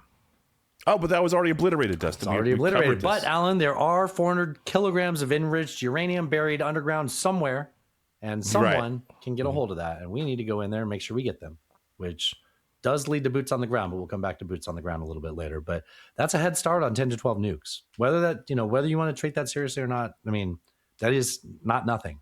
Underneath, either underneath what we destroyed or where they moved it out of prior, because we told them we were going to be shooting them for a while, where they moved it to, where they buried it to, they know where they buried it to, right? Those things are accessible. So, but that's again, these are stated goals, but you can't necessarily guarantee them. So they're not stating them. Do you see where I'm going with all of this? Yeah. What's so interesting is that the previous regime that this administration took out was explicitly against nuclear weapons. The thing they don't know is if the new leaders will still be against nuclear weapons. And then if they're not, then they've replaced an anti-nuclear regime with a pro-nuclear regime. You know what's going to be a great clip job. that was all over the news last week and then people forgot about it in the meantime was Trump saying, I suppose the worst thing that could happen is the person who takes over is worse than the regime that we took out. Right. It's kind of weird to see him have long-term thinking considering he's a guy who fucked a hooker without a condom. He is capable of thinking of it. He just doesn't act on doesn't exercise that muscle often. Yeah. I don't like you saying muscle in that context. So the tension between a compliant regime with a nuclear program being set back and keeping oil prices from skyrocketing, those are two sort of you can't guarantee both of those. So you can definitely do the first one if you try hard enough, but it costs you oil prices is why Trump has been tacoing and lying on live TV, right? Yes. I wanted to talk about this a little earlier. So prior to the attacks, the military assessment, there was a military assessment that was made that obviously was presented to the president that said that they knew that regime change would not be achieved from this type of strike. Now, these are probably the same people that said, no, Mr. Trump, you can't just go in and, kidnap the president of Venezuela. And when he learned that he can do that, he goes, these people are idiots. I'm smarter than everybody. And then he got that reinforced, right? And luck is often on Trump's side. He definitely deserves credit for luck being on his side often throughout life. Do you get credit for that? I don't know. Okay. I would definitely want to have a certain amount of luck because being right isn't always good enough, right? You got to meet a Mark Brunette who's going to reshape your entire image on national television for years and have people believe that you're a good businessman, even though you bankrupt casinos, and had to be given an allowance, I think, by the government, the allowance by his bank, right? They put a controller over his finances. They were like, you can't spend. Yeah. I think you can call that an allowance. That's true. The bank had to say you don't get to do this. Right. You ever overdraft so much that they're like, we can't just keep charging you. So, dude, actually, I don't have anything about. Did I send you that thing? Did I send you that Epstein file that came out about him? Oh, the money laundering thing? The money laundering, yeah. I'm trying to see if I put that in the show. I thought I saw it in the show. Is it in the show? I think so. All right. Well, if not, we'll talk about it another time. But yeah, I don't think I have it in the show, dude. Oh. Maybe I saw it in the stories. Yeah. Fucking hell, man. Like we'll talk about it another time. I don't need to get diverted on this. It's too easy. Well, let me see where we are. I got notes. We got Mark Kelly. I think that's the last thing I saw here in my notes. I think you're down here.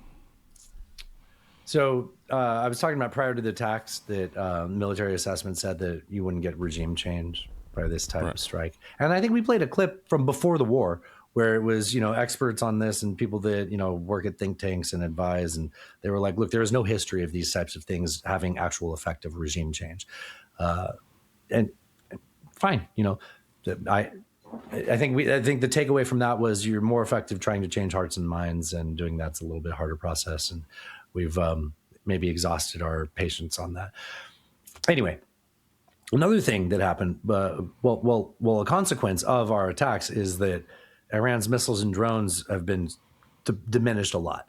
The missiles are probably diminished. They're expecting like 50%, but I think the drones are largely unknown. And from talking to Cody in the Hidden Track last week, he was talking about how the militia controls a lot of those drones, and they're just up in the mountains, and they're up above you altitude-wise, right? And just so they're actually shooting down on like helicopters and aircraft. We have the high ground, Anakin, and it's kind of unknown too. So those are more decentralized than from the government. For more on that, join the Patreon. We talked about it last week with Cody. Episode 550, Hidden Track. Speaking of prior to the attacks, so remember, prior to the attacks, there was all these negotiations going on between the U.S. with the Omanis being the negotiators, right? With Kushner and Witkoff, and I'm so glad you reminded us it was Kushner and Witkoff. Yeah, those were the U.S. side of the negotiations. Right. So Omani mediators reported that Iran. They just announced this recently. They let it leak that Iran and the U.S. had neared a significant deal. As far as they'd known, they had thought that there was a chance that this would be received because it was very appealing to what the U.S.'s demands were. Here's what Iran offered us in the last round of negotiations, which was Thursday. They struck Saturday morning. 0 stockpiling, so a commitment to never produce bomb-grade material. Irreversible fuel conversion. They were going to take the existing uranium and have it converted to fuel in a manner that could not be reversed, right? Chemical process or whatever, right? And then full access for IAEA inspectors to verify compliance. That had never been promised before. I don't think that was even a part of the JCPOA. Yeah. They had access, but I don't think it was full access. They had access to known sites, I believe. So Jared and Steve decided not to have nuclear experts in their negotiations. Right.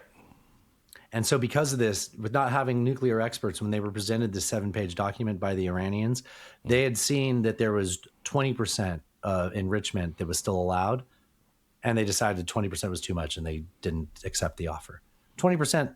First of all, 20% is a lot higher than the 3% that was under the JCPOA, but we only got there because Donald Trump raped a 13-year-old and had to distract us all from the fact that the DOJ had covered it up.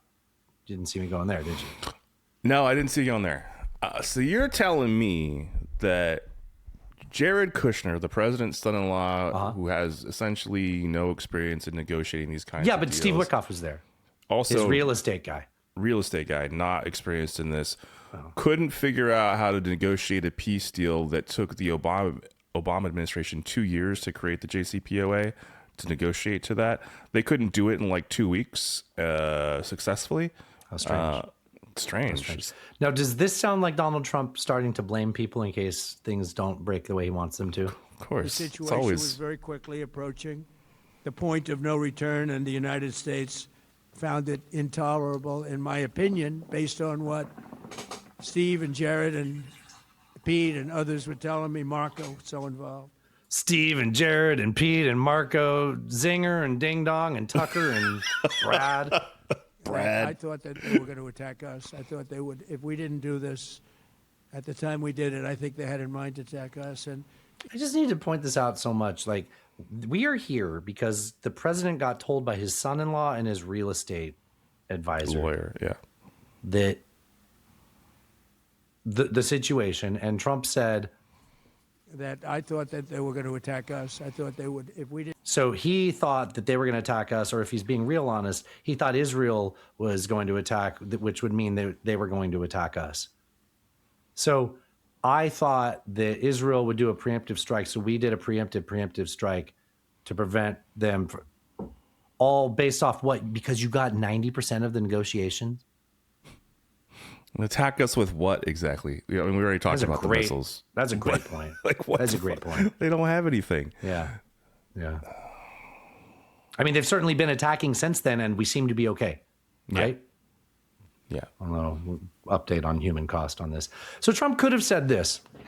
He could have said, going into the war, the regime is at its weakest, and they're lashing out and killing their own citizens. It'll be a tough couple of weeks, and the markets may hate this, and because he's largely said some of this since then, right? Going into the war, he could have said, look, the regime's at its weakest. He could have sold it to us. The regime's at its weakest. They're lashing out, killing their own citizens. It'll be a tough couple of weeks, and the markets may hate us. But in the end, we can guarantee that there'll never be a nuclear weapon, and the regime that's been the greatest state sponsor of terror will be no more. But he couldn't say that because Trump has to indulge his ego and start talking about total surrender because he watched, FDR give a speech on an aircraft carrier. And now I'm thinking about watching YouTube videos of total surrender. You remember those, right? Remember the great speeches of history? Yes. But they can't because he had to indulge his ego and talk about that, right? Putting boots on the ground, et cetera, wanting to name the next leader. And so then they backed themselves into a corner where they had to escalate or at least promise not to back down.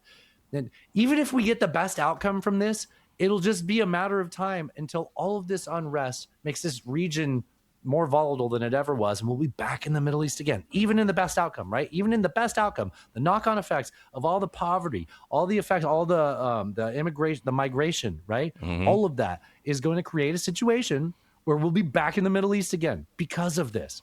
And the only people that's going to be good for is Israel and Russia. Isn't that weird, Alan? That is weird. Also, don't forget the military-industrial complex. They're going to be pretty thrilled about it too. They also will like this, yes. Yeah.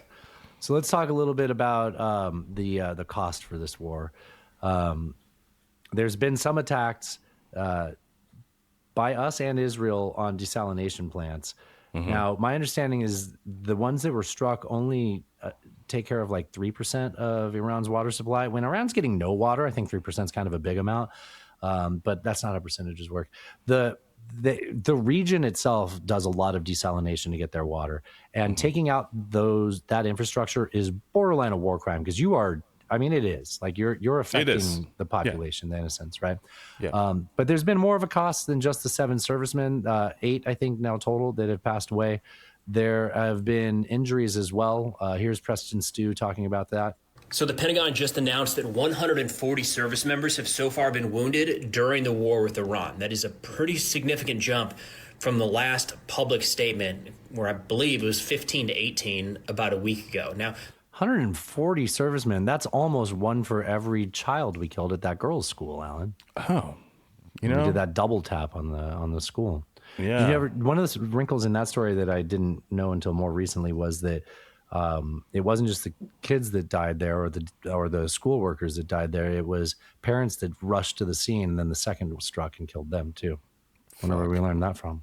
The Iranian attacks have continued nonstop. They've decreased, but every single day there are still missile and drone attacks targeting and in many cases impacting U.S. bases across the region.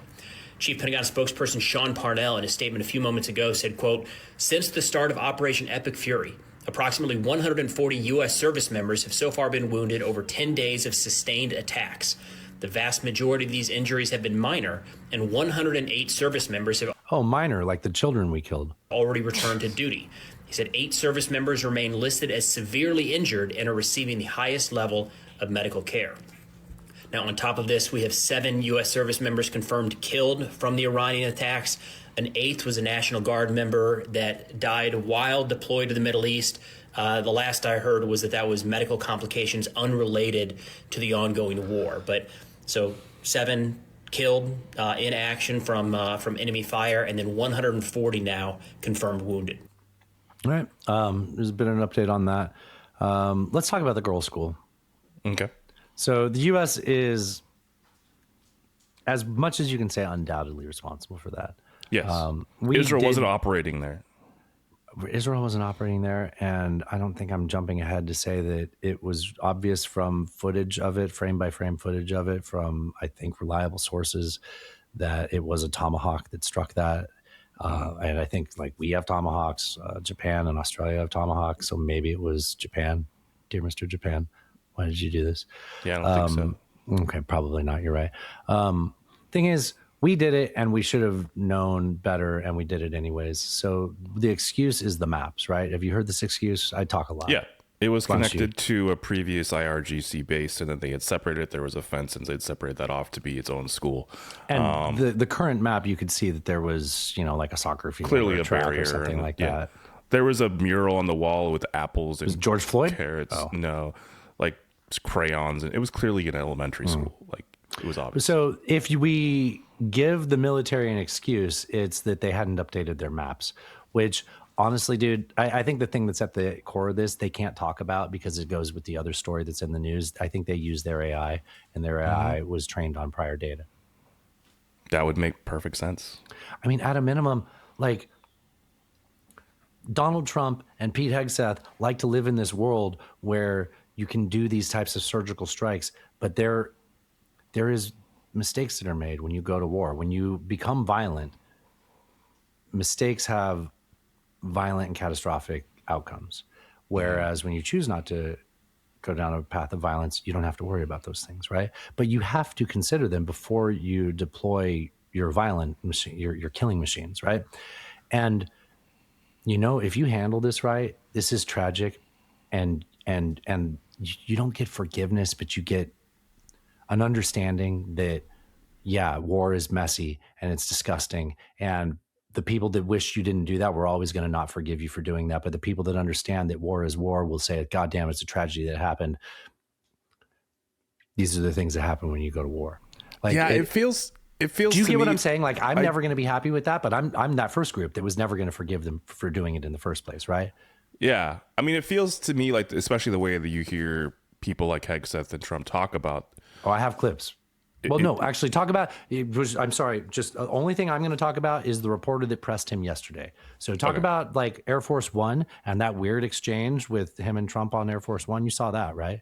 I did. What I was going to say was like, it just feels like they think they're watching somebody play a video game when they're watching this stuff, right? Like, it's almost not real to them, and they think this is just And Trump had his sort of his belief system already reinforced by essentially how sort of surgical and I guess in his mind maybe easy the kidnapping of Maduro and his wife was in Venezuela, the toppling of that regime. And so it's like, it feels, in their rhetoric at least, it seems like they're like, yeah, we're big strong men, we just go do this, we topple regimes, it's fun, it's easy. There's no consequences to this, but there are consequences, and we have dead kids at a school, and we have 7 dead American soldiers, and God knows what's happening from all the fucking black rain in Iran, and what's the famines that could potentially happen because the Strait of Hormuz has been closed. Like, none of this seems to be in the math that is in their head. Right. And like the arrogance to not consider that. Right. Yeah. Right. Yeah. Depending on how much time we have, we might come back to some. I have more thoughts on that I'm tempted to dive into, but I want to stick on this. So Donald Trump was asked about this on Air Force One while he was traveling back from that Shield of the Americas conference with Pete Hegseth. And they're both standing in the, first class section of Air Force One, talking to the reporters through the little screen door Alan talks about. And Trump was asked about it, and he was like, yeah, the Iranians did it. And then they asked Pete Hegseth, like, at the same time, and Pete's like, we're looking into it. And boy, there is no way that wasn't drama once the door closed. Oh, can you imagine? Dude, can you imagine? You didn't lie for me? It's like, well, no, because nothing will happen to you, but I'll face consequences. I'm not as bulletproof as you are. Yeah. So then a reporter, actually, he deserves credit. His name is Sean McCreech. A reporter on Monday asked Trump, you said Iranians did it, but Iranians don't have tomahawks. Here.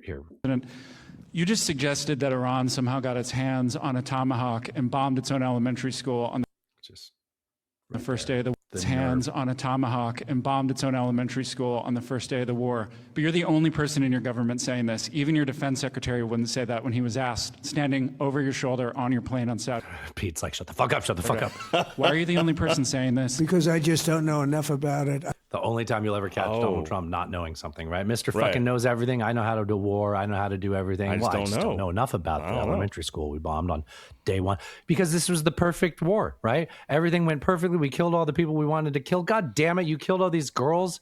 Yes, exactly. This is why you don't do shit like this. Because I just don't know enough about it. I think it's something that I was told is under investigation, but tomahawks are used by others, as you know. Japan and Australia. Numerous other nations. Israel doesn't even have tomahawks, Alan. Nations have tomahawks. They buy them from us. But I will certainly, whatever the report shows, I'm willing to live with that report. So today, Caroline was asked about that. And you remember that Outkast song where Caroline, you like to think your shit don't stink? Caroline. We need that Caroline clip. I'll send it to you, Bobby. So today, this morning, Tuesday morning, Caroline was asked about this, and she was like, look, the president has a right to lie about killing children, okay? Like, and it's absurd that the New York Times, of all places, would keep presenting facts on situations that it's in the middle of an investigation. And how can I talk about it while it's currently in an investigation? Yeah. I mean, she said it pretty much just like that, actually. I haven't seen. When's the last time you saw John Bolton? Oh, it's been a while. It's been a while, right? Well, he came out of his goon cave after draining himself from this war. The walrus left the cave. You're not going to believe who he blamed for the girls dying. 161. Yeah. Who do you think he blamed? Oh, probably the Iranians. Probably. No, he basically said, did you see what that school was wearing? It was asking for it. If, in fact, it was an American weapon that did it, it was because the weapon malfunctioned. I'm sure we will try and make recompense. And my advice to the Iranians in the future and anybody else is don't build girls' schools right next to naval bases. Jesus. Recompense is a weird word. That is a weird word. We're gonna make how do you make recompense for murdering someone's child? Make recompense. Yeah. So what are you doing putting your school right next to a military base? I blame the zoning commissioner. Yeah. That's who I blame. I don't. We don't have time to do this, but I want you to open up and look at the military bases and just recognize the fact that perhaps you have a school nearby for the contractors or the people that work there. That would check out. And just the fact that you have bases inside the areas of Clarksville Middle School is right next to the Fort Campbell. So I would say I bet we have lots of schools near bases. Yes, yeah, it's a thing. Yeah. Uh-huh. Yeah, but I guess he had time to recover from his refractory period, and he had a lot to say. Like you mentioned, it's raining oil in Iran. Do you think there's people that don't know what happened? So the U.S. is pissed because Israel went too far. Right. Israel was like, we're gonna go after some of the infrastructure. We're like, yeah, go ahead. And then they were like, yeah, what we meant by that was, I asked you a question. I'm sorry. Israel, what did Israel take that as? Let's go after the fuel depots. Let's go after those. Yeah. So The scene overnight was horrific, with just flames, just like lighting up the night billowing sky. black smoke. Well, and not only that, like there was gas that had leaked into the sewage, and then it was igniting, and there was huge explosions in the city, in the streets of Tehran, where the sewer lines were blowing up, and then there was just like gas on fire coming up from the gutters in like a row, almost looking like at the end of Back to the Future with like the streaks. Like, great Scott! Yeah. Give Bobby Punk Rock Bob some credit for that one. But you know what? I will say this: people make a lot of big deal about the fact that there was black rain and all those kinds of things. They repealed the endangerment finding, so I really don't think you have anything to worry about any global warming effects. Which is also funny because the people I've seen sharing memes about that the most were like, the government, you need to pay this much to smog your car, but then the government does this. And it's like, well, you're also the one that says that they shouldn't have regulations. So I don't really know who's winning. Interesting. Here. Yeah. Interesting. Which takes us more back, circle back around to boots on the ground as a subject. So here is an IRGC member saying this. I think this is the not ruled out. This is Iran's foreign minister. Boots on the ground in Iran. Are you afraid of a U.S. invasion in your country? No, we are waiting for them. You are waiting for the U.S. military to invade the ground troops? Yes, because we are confident that we can confront them, and that would be a big disaster for them. President, that's it. That looped again. So I mean, see our last episode with Cody last week about why that would be correct. Only boots on the ground I see in the near future would be Kurds. That's about it. Well, you want to talk about that? We can do that. Sure. Let's go down here. Hold on. Oh, was that a thing? I didn't see. Yeah, I got a thing for that. Yep, got a thing from NPR. In fact, I labeled this Kurds in wait because they're waiting. Kurds in wait. Kurds in wait, not The wait. Kurds live on both sides of the border. On one side, the Kurds are part of Iran. On the other side, Kurds control their own region of Iraq. Some Iranian armed opposition groups have been based on the Iraqi side for decades. The U.S. has talked of encouraging those Kurds to attack Iran. In recent days, President Trump has suggested that he was for it, but then said he is against it. NPR's Jane Araf is on the Iraqi side of the border in the Iraqi Kurdistan region. And she spoke with the deputy prime minister there, Qubad Talabani, on Sunday. She's in the city of... That's an unfortunate name. Hi there, Jane. Hi. Okay, so what does the Iraqi Kurdish leader say about these Iranian Kurdish groups who seem to live on his territory? Well, as you know, the Kurds have long been strong U.S. allies, including the fight against ISIS. Now, this was Talabani's first interview with Western media since the start of the war, and he wanted to make clear that neither Iraqi nor Iranian Kurds here would be part of the fight. So I will save us about 2 minutes and scoot to the end here, because that was, I mean, what more do you need to hear, right? Yeah. Okay. But I think this is the last part of this clip that I thought was really worthwhile. No means to, and that is not our policy. And we made it very clear, no, we have no interest and there's no means to, and that is not our policy. Talabani says there's a misconception in the U.S. about the Kurds. We always get labeled with good fighters. Every U.S. president, maybe since Bill Clinton, has in some form or fashion talked about how good a fighter we are. But we're not guns for hire. He says they just want to govern their region, build the economy, and live in peace.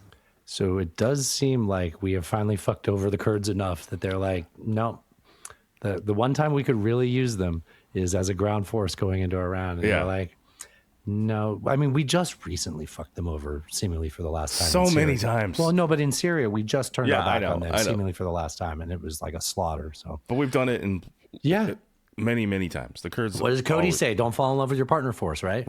Right. Yeah, they always get fucked, and maybe they've learned a lesson. They're like, no, we're not doing that shit anymore. Yeah. Good on them. Like, honestly, I agree. Speaking of getting fucked,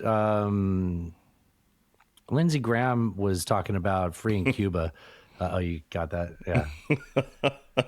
Lindsey Graham was like saying Cuba's next. I think we got a clip about him. It'll either be later on the show, or unless we go too long, it'll be tomorrow's hidden track. But Trump even said like Cuba's next, but we want to finish this excursion first. Again, referring to Iran as an excursion. Yeah. He was like laughing and joking around about it. It reminds me of the way like they treated ICE operations. Like, wow, this is so much fun. You guys are loving this, right? Just a side quest, Dustin. Right? It's a side yeah, quest. exactly. Yeah. Although I will say this, what's really happening in regard, there is stuff that's going on with Cuba, and Yes. I've looked into this a bit. So what's really going on with Cuba, unless Lindsey Graham gets his taint rubbed until the genie grants him his last remaining wish, is that Marco Rubio is negotiating with Raul Castro, the grandson of Fidel, who by all accounts is a drug dealing scumbag. They're reminding him, the negotiations, that like Marco is reminding him that they arrested Maduro, they killed a bunch of Cubans in the process, and all it's going to take is the Justice Department indicting their leadership that sets them down that same path, right?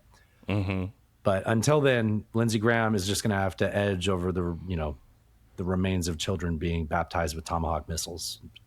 He's not going to get his way with Cuba, apparently, yet. Yeah. I have a story in the headlines about Cuba, so... Good, we'll talk about it there. Yeah. Do you like my joke about him edging to I the did, war? yeah. I know it's a bit grotesque, but I would rather not describe any human that way, but this man insists on inserting himself. Phrasing. Other consequences are gas prices. I guess we've kind of talked about. It's sort of been jumping all over the place. We could probably skip that. We'll say this. This was the phrase that they trotted out on the Sunday show this weekend, and they all started saying the same thing. Like they clearly got their talking points. This is a short-term disruption for the long-term gain. Short-term pain for the long-term gain. Short-term pain be for long-term gain. We're going to have some short-term pain with long-term gain. Short-term pay for a long-term gain. Some short-term pain, yes, but we've got some long-term gain. Short-term spike for a long-term gain. Some short-term pain for American consumers. We may have to deal with that in the short term. Is it okay? Is it okay if we stop halfway through this? Yeah, I think we got it. Yeah. Sounds like a transitory inflation. I don't know. Oh, remember when the Biden administration got Allen saying that? I do. Yeah. I don't forget. I'll Pepperidge own Farm it. I'll own remembers. it. Yeah, and good on you too. And so we're stuck, right? We're stuck in a setup for stagflation. They're expecting GDP to be down 50 basis points at the end of this year. Federal Reserve governors are trapped essentially because they can't do anything that would address this because they can't do anything that Trump's demanding them to do because of the situation he created, right? Right. I mean, we have the jobs numbers in the headline show, which are fucking horrific. So we'll get some more of that. But yeah, they're definitely stuck between. He wants a rock and a hard interest rates place here. down, right? Right. But prices are going up. Inflation's bad. Jobs are bad. The economy. The new Fed chair isn't gonna lower interest rates.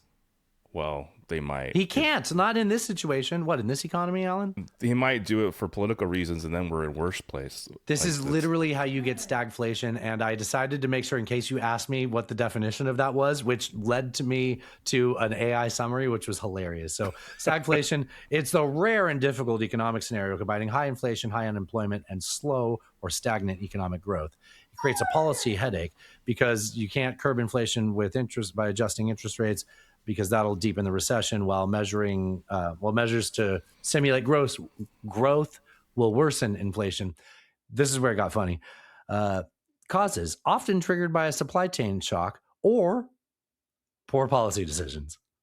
See the 80s if you want to know what that 70s. is. It's, 70s, 80s. Yeah. I like the poor policy decision though. That's fine if you want to move on from that. Yeah. All right. I do think that it's interesting. It's annoying that we had this spike in gas prices, right? Mm-hmm. Now, do you remember when we had a spike in gas prices under Biden and Republicans are like, well, why won't they release the strategic oil reserves, right? Yes, they didn't do that. They could have done that. They knew that they were doing this. They could have planned on releasing the strategic oil reserves in anticipation of this, and they didn't. Why didn't they do that? Because they didn't. They went into this half-cocked. But they were mad at Biden for these effects coming from a similar situation, at least, where they accused him of knowing better, right? Or just like they screamed at Biden about, they could suspend the gas tax, which they decided to start talking about last week once the consequences started to manifest themselves. But they didn't plan it in advance, is my point, right? They didn't think about how invading the Middle East again would impact gas prices. And they spent the last week in a panic.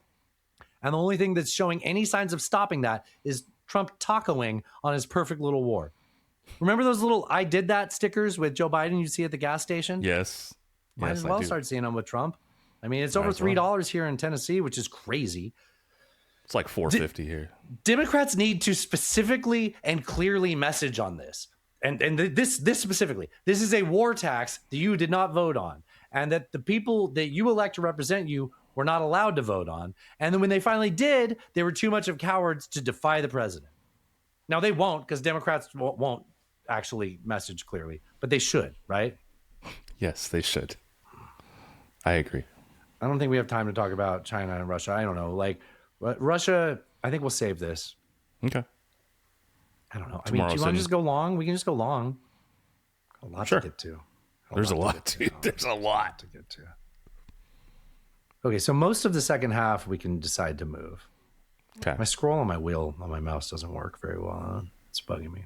We have to get to all of these best of the Trump quotes. They are too good not to get to. And those are down here. Yeah. Okay. Nah, we can get to this. We can get to all this. Okay. So there was reports that Russia was sharing targeting information with Iran. There was back and forth about whether that matters or not. There was bad messaging. They were like, that doesn't matter. It's like, okay, I don't think you should say that doesn't matter. It's probably true that it doesn't matter. Because like, what can Iran actually do right now while they're dealing with their leadership crisis and everything? You should still care, I think, that Russia is sharing targeting. They had been doing that in the past, but they're doing it in an active war. Like, I think America should be like, hey, that matters. And I think we shouldn't see our leaders saying that doesn't matter. I think we should not see our leaders saying it doesn't matter. I mean, how is this not World War III? We're like, we have what's going on in Europe. We have what's going on here. The second China gets involved, that's what I mean. Russia is involved. They're giving targeting information to Iran. Yeah. 100%. Pete was asked by Major Garrett on like ABC News or something. He's one of the hosts. And I don't have to play that quick clip, but Pete Hegseth was asked about it by Major Garrett. My only note on that is he's not a real major. It's stolen valor. Is that his name, though, or is that? Yeah, okay. Major Garrett. Yeah. He's not a real major. You get it? I hate when people are named things like that. Yeah. I don't like that. I agree.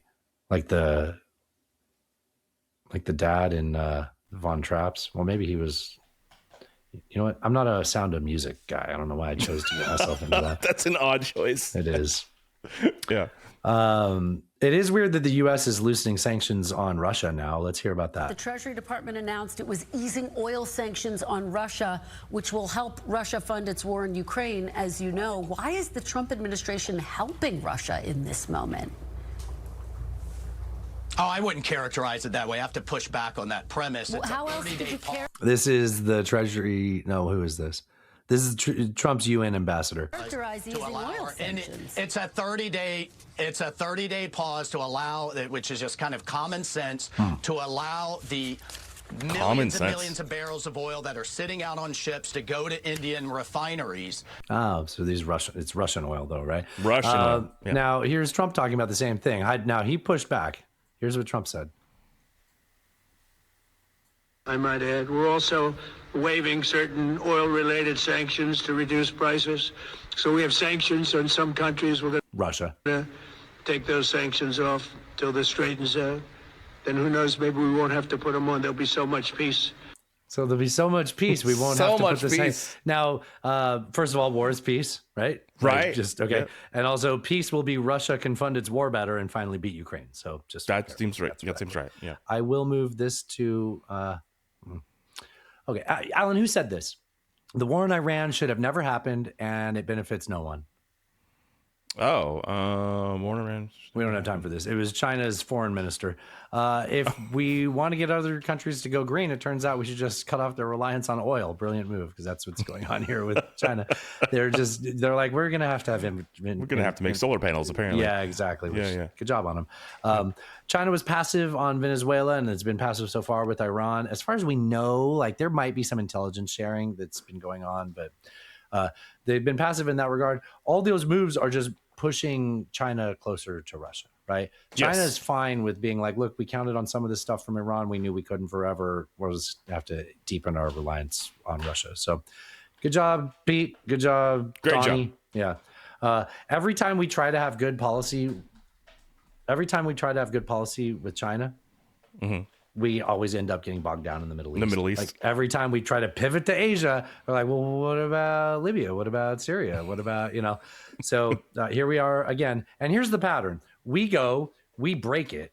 And then those countries don't want to work with us to fix it. And frankly, we have no interest in doing so. We just want to leave. And China gets to go in as the pragmatic infrastructure building, no nonsense superpower. Yeah. Belt and Road, baby. Belt and Road. Yeah. Belt and Road 2.0 is going to be great. They did select a new supreme leader. I think we can save some time on that. Let's talk about that on the hidden track, next hidden track. Because that might not be worth wasting time on come by the time that comes out. Public opinion. So we're at 60% of opinion. 68% of opinions are against. 68% of independents are against the war. And again, this is while it's going well, right? Approval ticked up to 41% overall. But again, this is before any blowback. 41%. That's underwater. I mean, at this point, the war in Iraq in 2003 was like over 70%. I'm surprised because I was so against it. The Gulf War was like 92%. I'm doing these off the top of my head. You can check them, but I know I'm close to being right. Yeah, you're in the ballpark. Yeah. 12% are approve of sending troops. Who the fuck are these people? And Trump seems to have settled in at this 37, 38% range. That seems to be his basement or his floor, whatever the statistical word is. He's not going to drop below that, although we may see. So I just want to wrap up this segment with something that I wanted to get to was like you had talked. Remember I told you to hold on to those thoughts later. You were talking about the arrogance and the miscalculations. There is no way that this administration thought that what's going on here would be just as easy as the 12-day war that they had in the summer and that like they would just decapitate the leadership with Iran and then the remaining regime members would just capitulate. There's just no way that they would expect a sovereign nation to act that way, or even that its people would support that, right? So it's just extreme unimaginability, lack of imagination. Yeah, lack of imagination, right? Coupled with arrogance. Yes, an extreme lack of imagination coupled with arrogance. So in what other ways are they going too far, right? What other assumptions are they making that are going to be completely wrong about? What will the consequence be to that, right? And that's the whole thing is like people like me and you, not to say that we would be in this position to do so, but we would not trigger these situations because I would be so wrapped up with what the potential knock-on secondary tertiary effects would be, right? And to not think of it is just so unbelievably arrogant. But why is he not listening to anybody else in the room? You guys know the answer, right? He's the smartest person in any room. Why would he listen to anybody else? Why would anybody else in this room be worth listening to? I'm the smartest person in any room. Now, you might think that that's every president. Every president's narcissist. Every president's arrogant to an extent. But good leaders are incredibly arrogant, but they have just enough humility to not want to be wrong when that voice in their head tells them they might need to listen to someone else about this. And that's the difference between Trump and those types of people. Trump gets incredibly lucky and he takes chances and it all seems to work out for him. But I think we're seeing the extent of that ability to not have horrible knock-on consequences, right? Like he might be able to be unscathed because he has a cult that backs him up and forgives him, but the real effects are still going to be there. And when he does listen to anybody, they're bringing in poster board pitch decks. Remember that one with the 50-year mortgage and the pictures of FDR? I do remember that one, yeah. And he just eats it up. And then he says, we're going to do this. And he's like, never mind, we're not going to do this. I forgot. Nobody fucking likes this. I got tricked by that picture of me as FDR, which what Republican likes FDR? He's listening. And the other people he's listening to are warhawk neocons like Marco Rubio, Lindsey Graham, and dipshit haircuts like Pete Hegseth, who've thought about this for like maybe 2 or 3 months and feel like they've figured it all out. Meanwhile, Iran's been planning their counter moves for 20 years. And that's what we're seeing in the next phase. And here we are. Go to half of the question, do a quick little half. Yes. Have you ever noticed that we've never elected a president with silent letters in their name? Yeah. Think about it. Like, I'm thinking. Other than like silent E's, silent vowels like E's after O, like Monroe, or the H in John, like JFK. Right. There's really just Lincoln with that sneaky little L at the end. Yeah, Lincoln. That's the only one. Actually, I will have to say, there is, Trump has Alan, Trump has a silent KGB in it. All right, I'll see you in just a minute. Nice. This is the B-side of our platter, sports fans. And I'm singing just for you, covered in sequins. In the canyons of your mind, I will wander through your brain to the ventricles of your heart, my dear. I'm in love with you again. Cross the mountains of your chest, I will stick a Union Jack to the forest of your cheek, through the holes in your string bag.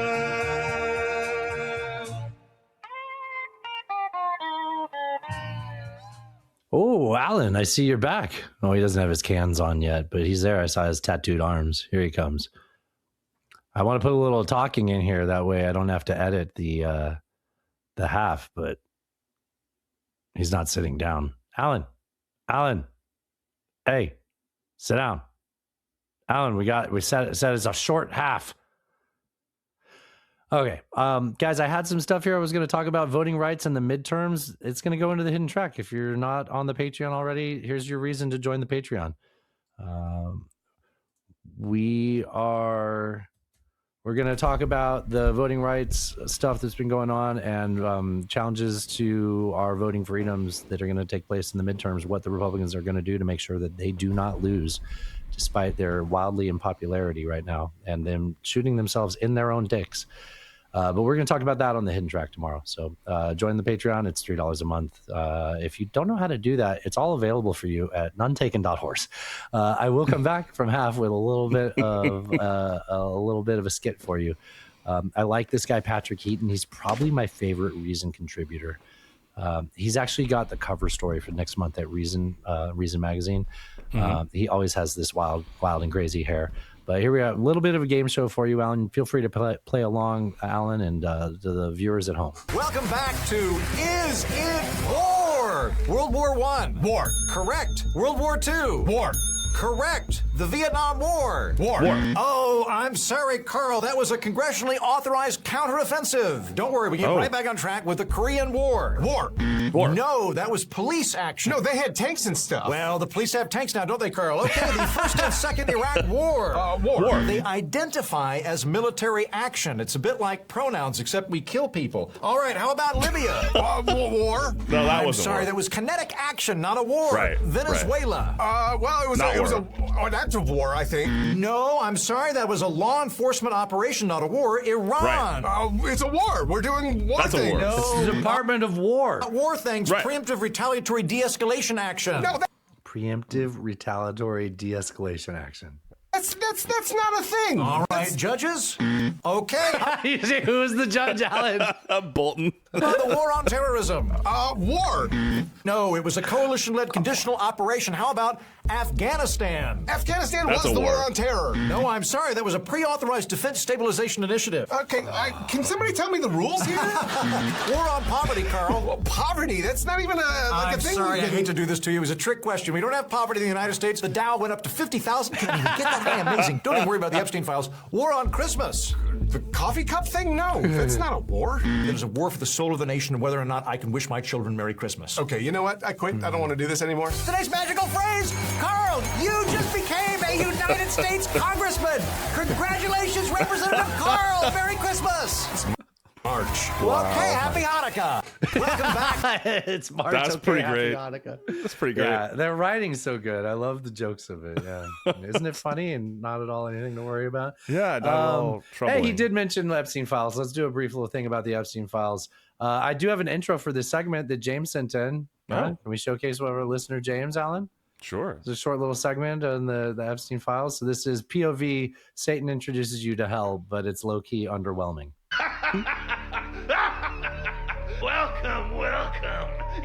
hate it here. We have people eating babies. Oh, we have that. Yeah, we have that on. Yeah, we have. There's that. there's a pretty massive scandal over that specifically. No, there's like it's well known that's going on already. Yeah, we already kind of. Last I was up there, that's not something that was going. Last time I was up there. I haven't been in a while, but things have changed. Yeah, things have changed. Yeah, adrenochrome, baby. Yeah. Shit. Where am I? Oh, Alan, did you know that Ghislaine Maxwell's sister runs all the security parameters and all of the? I'm going to quote this because I heard this from a very high level source. Ghislaine Maxwell's sister runs all of the security parameters and all of the FBI's computers. You know what? I was not aware of that. All of the computers. That seems like a lot of responsibility for one person. Yeah. Also, Ghislaine Maxwell had a lot of sisters. There's like a family of 9 kids.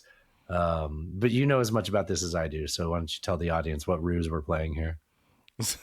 So that's what Alex Jones said to who was he being interviewed by? It doesn't matter.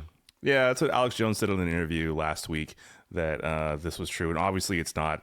One of her sisters was involved in like some sort of tech company that could be sort of, if you squint, the name might. She worked match for Magellan, that later was bought by Excite. This is some internet history. Speaking of internet history, right? Some lore, and then they were responsible for creating Amber Alerts. Oh no, she worked for Comtech, and there was another company called ComTouch that did. It doesn't matter. It's not true, right? It's not true. It's a conflating of similarities and just so dumb. Remember Magellan though? Magellan, the browser? Yeah. Yeah, and well, no, you're thinking of Navigator. Magellan. Yeah. Magellan was Excite GPS. No, that was a GPS. Magellan was a GPS. Yeah, but I think it was also a search engine that Excite bought. Oh yeah, it was. Remember dogpile.com? That was like the one that was like, we compiled all the website searches. Did you have a favorite like weird sort of engine that was kind of off the beaten path? Well, no, but when you say it, it reminded me of the one that was always disappointing was Axe. Wow. Oh no. Mm-hmm. Do tell. I said Axe Jeeves. Hold on, I got a sound for Play that. the smoke alarm. I liked Lycos for some reason. I think it was the dog. I like Lycos. So Ask Jeeves was frustrating because I'm looking at the soundboard. There are so many other buttons that I'm glad I didn't choose. Ask Jeeves was billed as just ask it a straightforward question. And right, you couldn't do that back then. But it's insane. That's what we do now. Like ChatGPT is your Ask Jeeves. Or Gemini, same. Yeah. Gemini.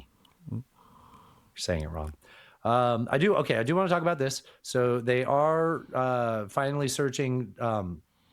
So there's been a lot of the Epstein files to cover, a lot of news in the Epstein files. One of the ones that came out that we haven't dedicated enough time to was the fact that he had a property in New Mexico that is, it's sort of wrapped up in lore, almost like an Area 51 type thing, where it's like, look, who knows what they do out there? It's the middle of nowhere. It's sort of what an island gets you, right? It's like they test. You can have an island in New Mexico, essentially. It's the same difference, yeah. Say that again. You can have an island out in New Mexico. It's basically the same thing, right? It's just, You're calling a ranch in New Mexico the equivalent of an island? Yes. Okay, yeah. I thought you were telling me that they have a big lake, and I was going to say, I've seen maps, but no. Okay. Anyways, here, it's called Zorro Ranch. And if you want to go down that rabbit hole, there's plenty of them.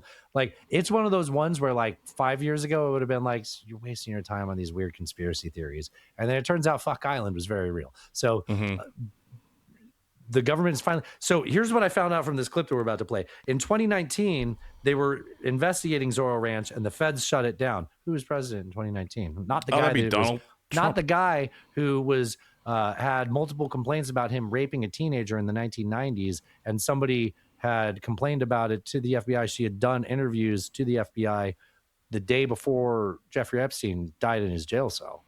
And then the DOJ mysteriously didn't publish that. And then once they found out that we knew that that's what it was, they were like, okay, here they are. We thought they were duplicative. That's what they said. Is that what they said? That's what they said, yeah. Well, here's the New York Times talking about Zorro Ranch. It's about a minute. Yesterday in New Mexico, state investigators descended on This is important that it's state investigators. the vast desert ranch once owned by Jeffrey Epstein. New York Finance While here. other locations Epstein owned have drawn a lot of scrutiny, like his island in the Caribbean, the ranch has flown under the radar. Epstein owned it for more than 2 decades, dubbing it Zorro Ranch, and building a private runway, a helicopter pad, and one of the largest mansions in the state, all surrounded by barbed wire fencing and hidden security cameras. Despite the fact that some of Epstein's victims said they were trafficked at the ranch, New Mexico officials have said there's never been a close look at any criminal activity that may have occurred there.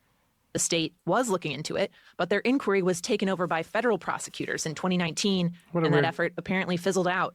But now, I mean, this is all happening, it feels like, in real time, with us just trying to piece together the story of what happened at Zorro Ranch. State lawmakers and the Attorney General's office say this could be the first ever thorough search of the property after unverified tips about it surfaced in the Epstein files. That included one anonymous claim that Epstein concealed the deaths of 2 abused girls by ordering them to be buried in the hills outside the property. So these are very difficult cases. However, we have the ability to get the truth out there. The New Mexico state legislature voted unanimously last month to form a bipartisan truth commission with subpoena power to look into what may have happened at the ranch.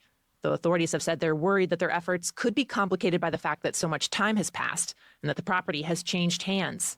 The current owner said he's cooperating fully with investigators. He's a Dallas real estate magnate who has renamed the property since purchasing it and said he plans to turn it into a Christian retreat. Dog. I mean, that's kind of a... A lot of holes in the desert, man. Fuck. I wonder what that new name is. Zorro Ranch new name. It's thinking. Rancho de San Rafael. Oh. Not as exciting. That's very boring. That sounds like a Christian retreat, though. Well, it was a saint, right? Yeah, it just feels so... Oh, I said San Rafael because I lived in the Bay Area. It's Raphael. That always bugged me when I moved there. They're like, yeah, it's San Rafael. I'm like, well, everybody else pronounces that San Rafael. Right. And, Californians I worked in San Rafael. Right, but Californians aren't known for, choosing to mispronounce Latin words. It's a weird thing that they did that. Yeah, we say La Quinta. La Quinta. Yeah. La Jolla. La Jolla. My wife's from La Jolla. Nice. It means the bowl, I think. Wait, did I make that up? What does La Jolla mean? La Brea? Where the tar comes from? Yeah. La Brea, I believe, means the tar. So when you say the La Brea tar pits, you're literally saying the tar pits. Which is different than a tauntaun. This is different than a tauntaun. La Jolla means the jewel. Natasha's going to be so mad at me. It's shaped like a bowl. Is there a word in Spanish for the word bowl? Of course there is. Oh, yeah?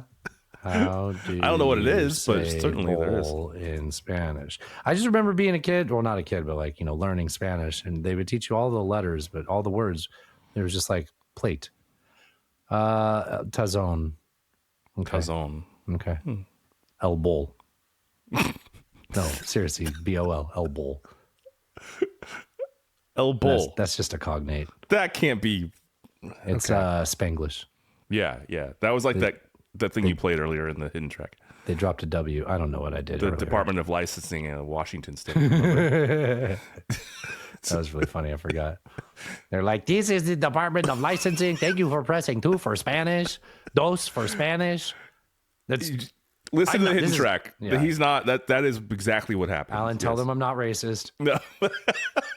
It's your job, your entire job. I got a Puerto Rican to tell you that I'm not racist. Welcome to None Taken. This is my Puerto Rican. Wow. What's up, N-word? Oh, damn it. That's the wrong button. Puerto Rico. That's what I meant. Puerto Rico. I've had a really good time. This is fun.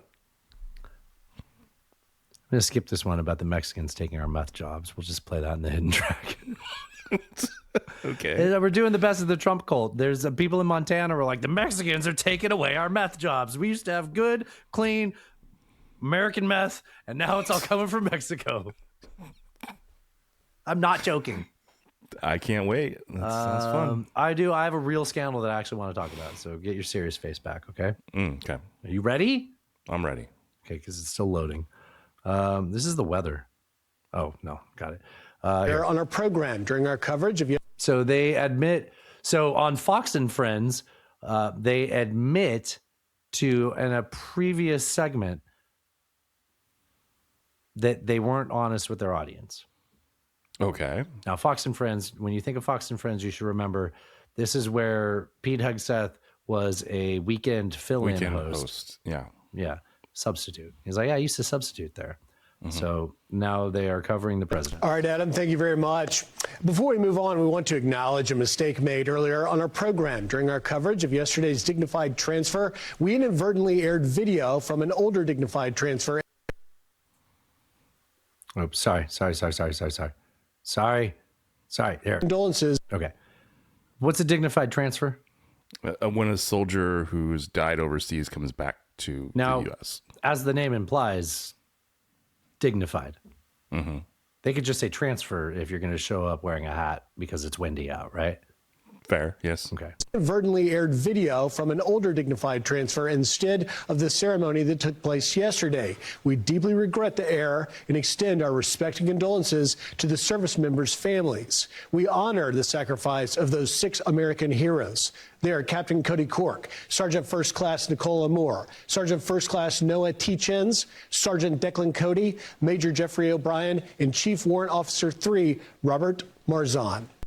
So did you notice that when they did that, they didn't actually show the footage that the error that they made? Yeah. Do you understand what he's saying in case I am muddying He's saying this? that they showed video of a previous transfer, not the most recent one on accident. Now, do you want to see what they showed? I am curious what they showed. So are you aware of this? No. I love that you're not aware of this. Okay. So they showed an older video of Donald Trump, at night wearing a suit, looking distinguished, right? Right.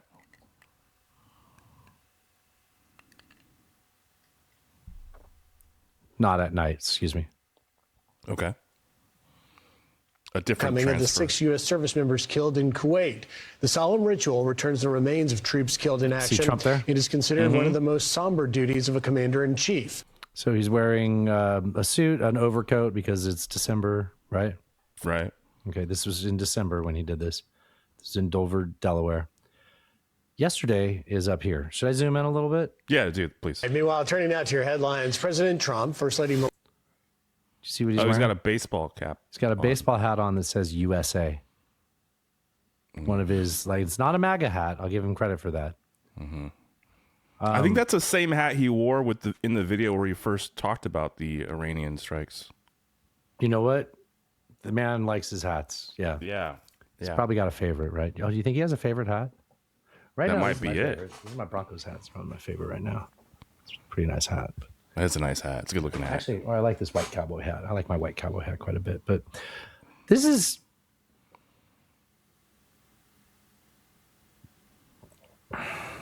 Not dignified? You could say that, maybe. Yeah, that's the best way to say it. A suit and tie and a baseball cap. Well, you say suit. What does it make you think of? I mean, at minimum, this deserves to be treated as much as the tan suit scandal. That was just Obama at a press conference wearing a tan suit. This is receiving the bodies of people that died in a war that you chose to put us in. They are dead because of your decision. Yes. Whether you think it's somehow morally justified and honorable, you can lie to yourself all you want. But they're dead because of your decision. There's no, I would not be able to live with myself with that. And then to just put on a baseball cap because he's choosing to prioritize the condition of his hair because it's windy. Mm-hmm. That's all it is, right? Well, if it weren't for the fact that it was windy out, he would have his hair exposed. But It's he's that wearing and it's propaganda, right? That's also what? that. So you're saying he's made his made in China hats presidential? Yes. Yeah, that's what he's trying to do. I refuse to believe that, but I think you're right. Yeah. God, it fucking sucks. By the way, they're sending Vance in for the next one because there's somebody else that's coming back because those were the first 6. There's that 7th one. So Vance. I think I saw saw that already. I think it already happened. Oh, maybe it happened today. Yeah. Yeah. Which, if you were a parent of somebody that died in this war, I might prefer that I'd have eyeliner there than fucking. This is like, I never truly would expect that they would treat him with the same standard that they treated Obama with. But this is, it's called dignified transfer for a reason. And to just be wearing a baseball cap is disrespectful. And I think that the people that got bent out of shape for years over tan suit, I mean, this is Fox that did this, right? Right. Fox was the people that started the tan suit thing. Yes, it was. It was. And Fox. this is that outfit that is not, I don't, like, I know anybody listening is like, yeah, what are you, like, yeah, hypocrisy. I get it. Like, I get it, but I'm going to talk about it. Yeah, I mean, it is incredible. Incredibly sad. It is. All right. Well, this is pretty outrageous, but it's a little bit more lighthearted, fancy-free. I'll let you determine why, Alan. Okay. If you know where I'm going. I don't want to win it. I want to win it quick. I'm in Miami. You see this hat? Free Cuba. Stay tuned. Yeah. The liberation of Cuba is upon us. It's just a matter of time now. You see this hat? Make Iran great. President Trump said the only way to make Iran great is for the people to take over. We're marching through the world. We're cleaning out the bad guys. We're going to have relationships with new people that will make us prosperous and safe. I've never seen anything. Lindsey Graham loves having relationships with new people. Anybody like it? This is Ronald Reagan Plus. Donald Trump is resetting the world in a way nobody could have dreamed of a year ago. He is the greatest commander-in-chief of all time. Our military is the best of all time. Iran is going down, and Cuba is next. All right. Well, we'll be watching what's next on Cuba. For sure, got a lot of hats there. The president. It's like Iran-Contra, but better, Dustin. It's Reagan Plus. It's Reagan Plus. Yeah, he's the best since Reagan.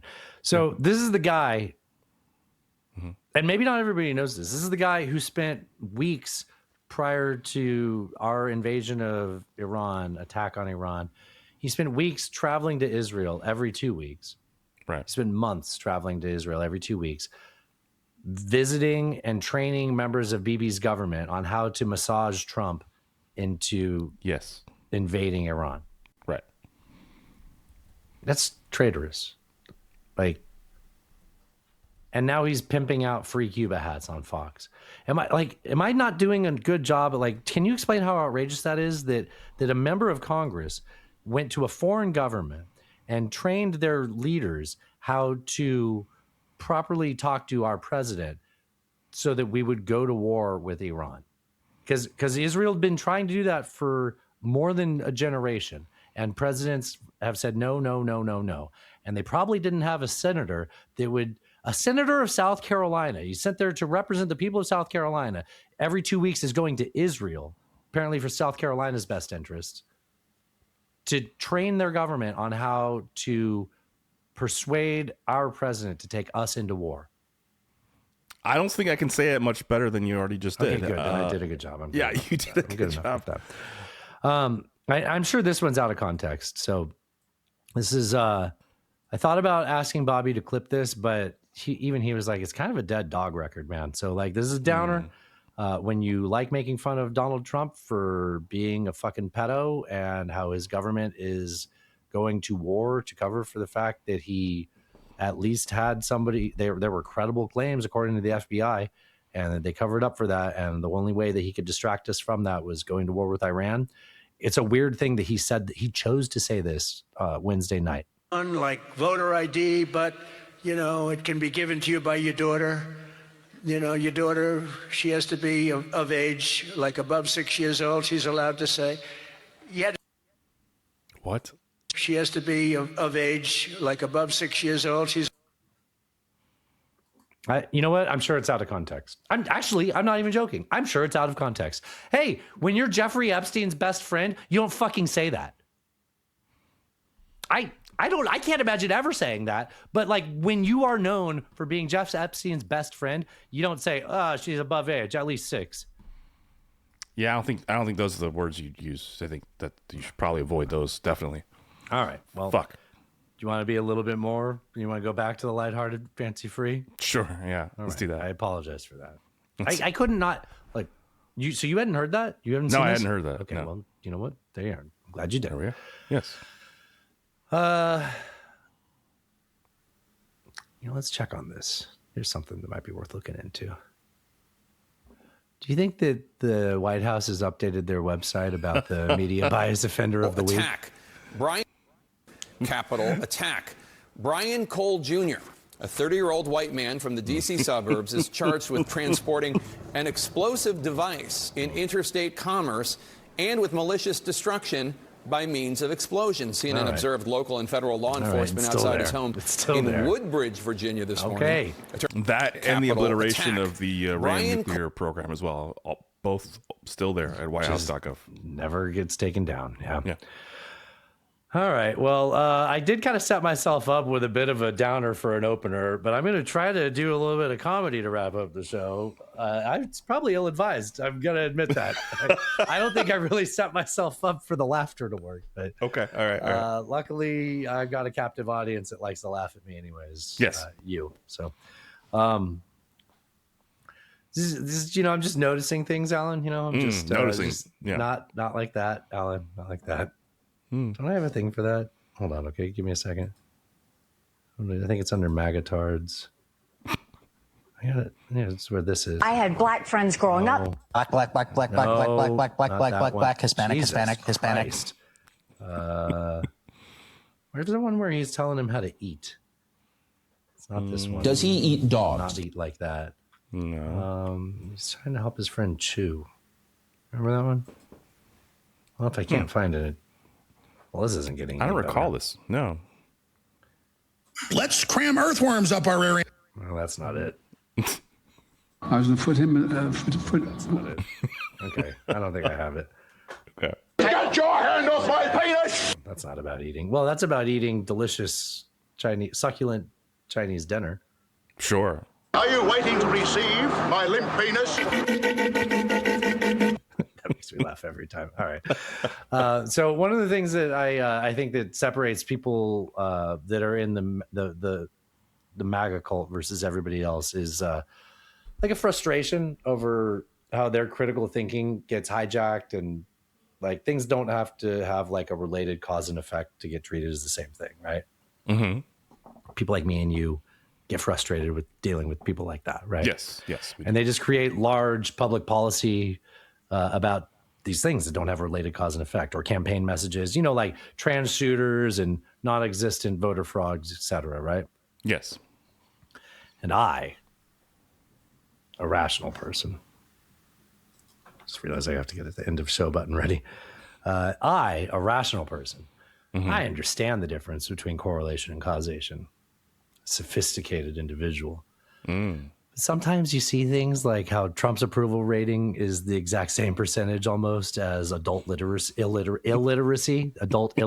rate, and it just hijacks your critical thinking. You're like, well, obviously that's it. Those are the people. That's all of them, right? And I know it's a logical fallacy, but when I see those literacy stats, I realize that we didn't just not leave these kids behind. We let them graduate right into the voting booth, right? So now Trump's talking about wanting voter ID, which was a whole segment of the show we fucking skipped. This joke made a lot more sense if we talked about that. Now Trump wants voter ID, fine. But I'm just like, sir, are you sure? Because based on these literacy rates, if you make them read the application, you're going to lose half your base. I'm like, fuck it, man. Like, let them have the IDs. Because the second a Maggie tries to read out, fill in the bubble completely, he's lost the demo that's trying to sound out the word bubble.